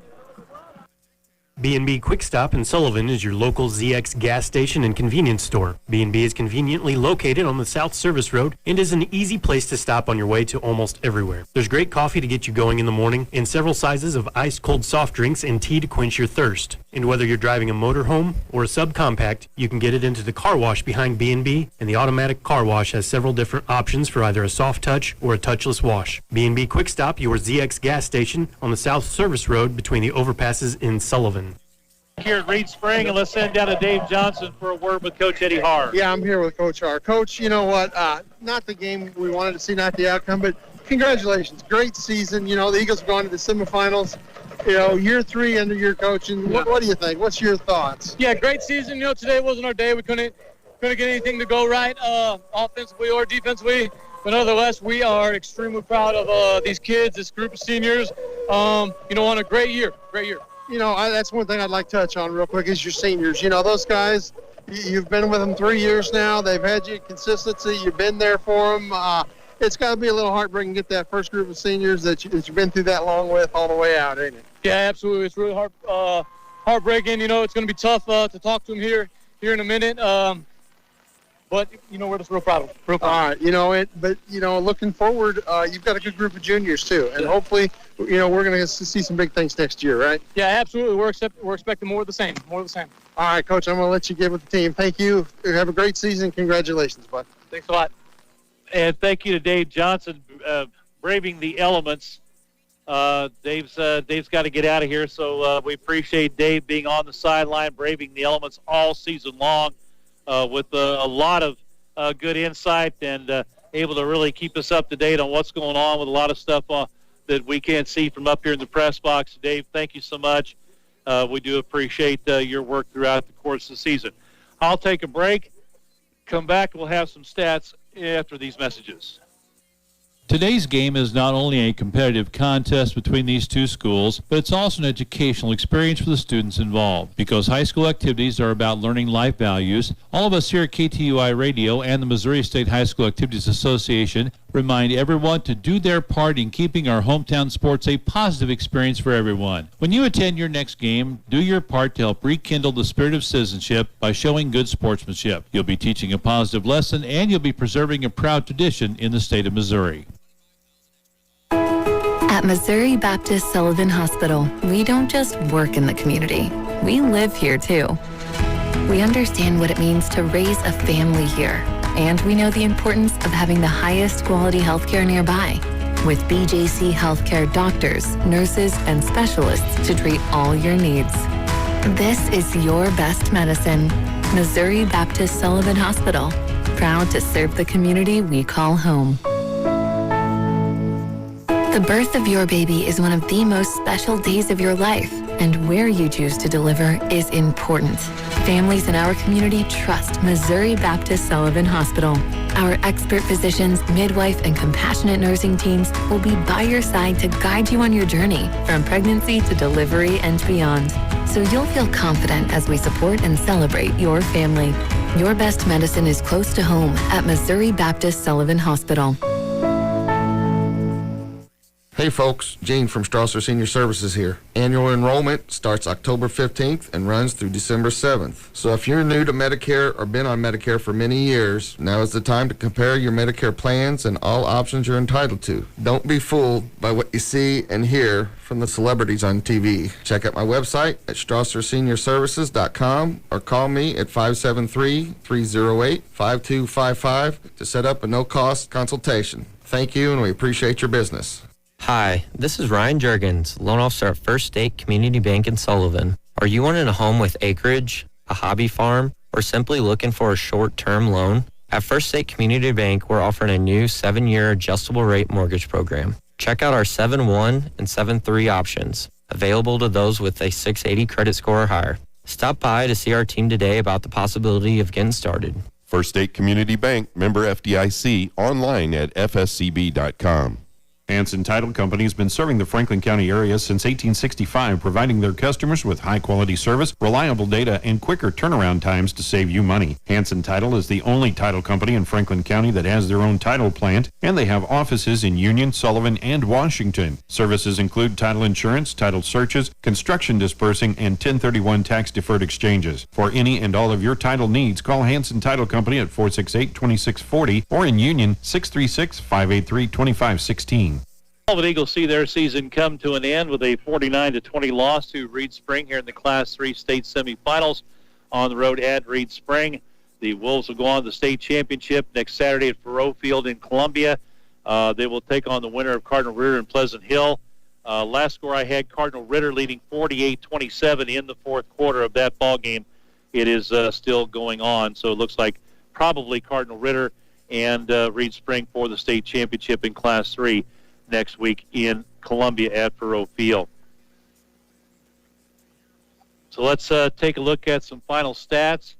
First off, for Reed Spring in the second half, 18 carries, 73 yards on the ground unofficially, 4 of 8 passing for 75 yards and 2 touchdowns, 148 yards total offense in the second half for Reed Spring for the ball game, 28 rushes, 143 yards, but 11 of 19 passing for 301 yards, 4 touchdowns, 1 interception, 444 yards of total offense today for Reed Spring unofficially. They had 3 penalties for 28 yards, 1 fumble, they lost it, and again the 1 interception. Individually for Reed Spring, rushing the ball, Preston Bluebaugh, 15 carries, 119 yards. Chris Daniels came in late, had 6 carries for 33. Sage Patrick had 3 carries for 5 yards. The quarterback, Blandy Burrow, had 3 for minus 19. 15 first downs in the ball game unofficially for Reed Spring. For the Sullivan Eagles, for 12 carries, 61 yards in the second half rushing, 43 for 163 in the ball game, 5 of 10 passing for 49 yards, 11 of 21 overall for 109 yards passing the ball game, 272 yards total offense for Sullivan, 4 penalties for 20 yards and 15 first downs for the Eagles. Individually, Frankie Erksaben just never could get on track today. They did a really good job containing him. 16 carries, 50 yards. Gavin Dace had the 1 carry for 44 yards and a touchdown. Dom Ransom, 7 carries for 38. Gabe Dace, 13 for 19, sacked 4 times. Jeremiah Rodriguez, 3 carries for 12 yards. Jonathan Martin, 2 carries of -1. Dayton Skaggs had 1 carry for 1 yard. Sam Summers was the league receiver for the Eagles. He had 3 receptions on the day.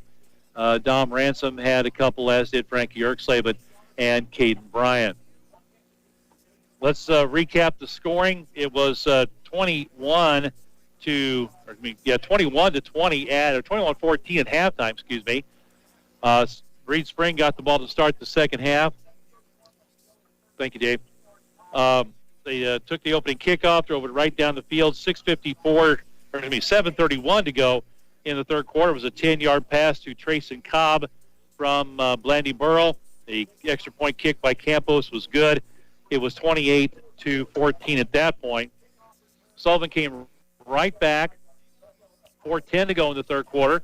A 44-yard run by Gavin Dace. The 2-point pass was no good. It was 28-20 at that point.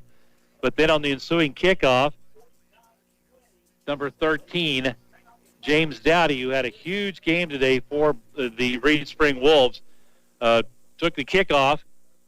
He started to the middle of the field, faked a pitch back on a reverse, and then the Eagles' defense kind of hesitated, and then he cut all the way across the field from right to left, took it up the left sideline, 81 yards for the kickoff return for the touchdown. Campos' kick was good. It was 35-20 at that point.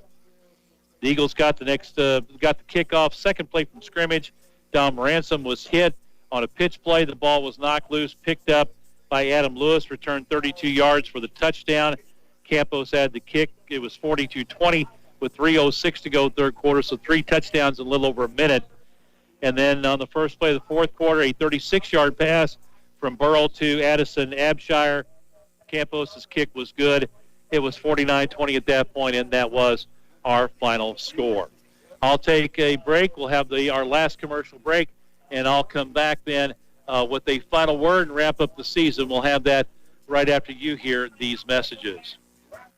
Dace Insurance is a full-service independent insurance agency with 35 years of experience serving the needs of over 5,000 individuals and families and 300 businesses in our area. Dace Insurance is an agency you can depend on with proven professionals, honest, fair, and interested in the needs of the people they serve. Sharon Dace and her staff don't work for an insurance company. They work for you with home, life, auto, and commercial policies tailored for you. Dace Insurance, located at 602 North Franklin in Cuba and 47 East Springfield in Sullivan. Whether it's balls and strikes, fouls, or flags, your referees and game officials are a vital part of high school athletics. If you've ever tried your hand at officiating, you know how hard these men and women work, and you certainly know that they would never miss a call intentionally. Keep these things in mind as you attend sporting events. After all, respecting officials and authority figures is one of the most valuable lessons that we can teach our students. This message has been brought to you by your friends here at KTUI Radio and the Missouri State High School Activities Association. When you hear family owned, how does that make you feel? Do you get that down home feeling? At FCNB Bank, we take pride in being a family owned community bank backed by 116 years of service. As a matter of fact, you'll find what's important to you is what's important to us. We're your neighbors, friends, and partners in the community. Whether you're making purchases today or saving for tomorrow, we're here to help you reach your financial goals. All you have to do is start right here. Visit FCNB Bank today or go to fcnb.com. Member FDIC. Peterson Oil Company is your hometown propane dealer. Peterson Oil is the propane company that keeps your prices as low as possible throughout the year. Did you know that you can order your propane online at petersonpropane.com? When you give your business to Peterson Oil Company, you know that you're doing business with a local propane dealer who's been a part of our community for many, many years. With 2 offices to serve you, 1654 Highway 28 West in Owensville and 200 West Euclid in Sullivan, call 468-6600 for Peterson Oil Company. Jerry's TV in Sullivan is a family-owned appliance, furniture, mattress, and electronics store. Jerry's has over 20,000 square feet of showroom with name brands of fine quality home furnishings at low prices. Jerry's TV's been serving the Sullivan and surrounding area since 1962. Jerry's has in-store financing, fast, free delivery, free setup, and free removal. When you shop at Jerry's, you get discount store prices with service in every department. Shop local. Shop Jerry's TV, 375 West Springfield in Sullivan, because service matters.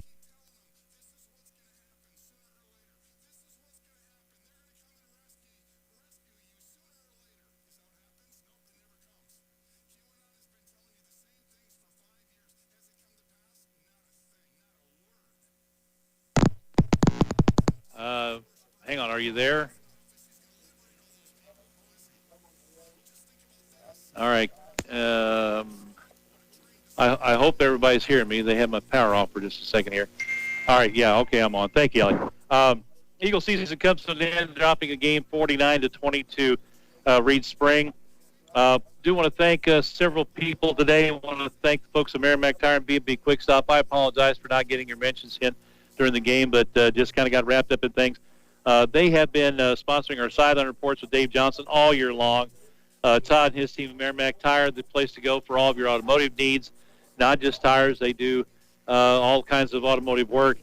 They're located on East Springfield Road in Sullivan near the junction with Highway 185 South. And B&B Quick Stop is on the South Service Road in Sullivan, the place to go in town for your fuel needs, snacks, hot and cold drinks, and a whole lot more.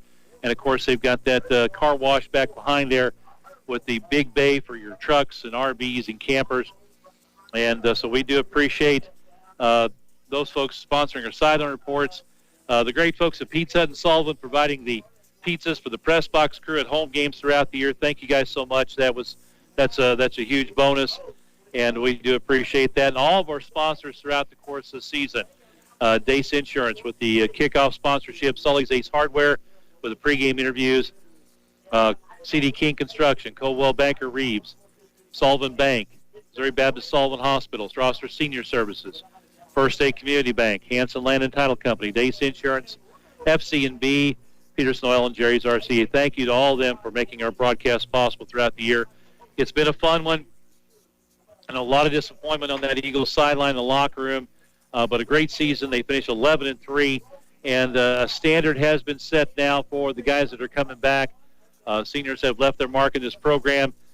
They've got things headed in the right direction now under Coach Eddie Haar, and it will be up to the underclassmen and the guys coming in to continue this success the Eagles have seen this year. A 9-game winning streak snapped today, but a great year all the way around. They've been a fun team to cover. I've enjoyed it. Thanks to Coach Eddie Haar for all of his time before the game, during the game, after the game, and on Sports Talk with the interviews. And I'll try to get Coach next Saturday for some final thoughts on the season. But we appreciate everybody connected with the program, AD Cody Davis and Jason Merkel, principal at the high school, all the folks up there for all their help as well throughout the season. It's been a lot of fun.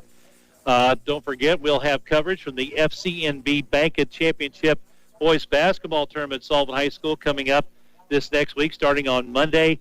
We'll have games. There'll be games at 4:30, 6, and 7:30. I'll let you know on Monday what our schedule is going to be. We'll definitely have the Sullivan Potosi game at 7:30. Might do those earlier games with some local teams involved. And that'll wrap it up for me today from Reed Spring High School. The Eagles fall in the Class 3 state semifinal to the Wolves by a final score of 49-20. And that'll do it for Eagles football for this year. Thanks to Elle Bowman back to the studio for her hard work today, and Perry and Sam and Robert and everybody that's helped out back in the studio throughout the season. It's appreciated very much. And that'll do it from Reed Spring. And until Monday night with some basketball at Sullivan High School, Bobby D saying so long.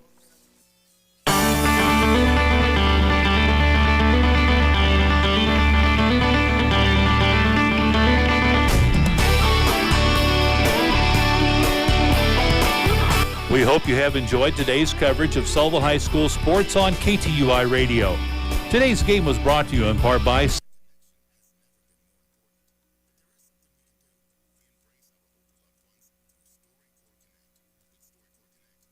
CD King Construction, Coldwell Banker Reeves Realtors, Sullivan Bank, Missouri Baptist Sullivan Hospital, Strasser Senior Services, First State Community Bank, Hanson Land and Title Company, Dace Insurance, First Community National Bank, Peterson Oil Company, Jerry's RCA, B&B Quick Stop, and Merrimack Tire. We hope you'll join us again next time for more Sullivan High School sports on KTUI Radio. And now we return you to our regular programming.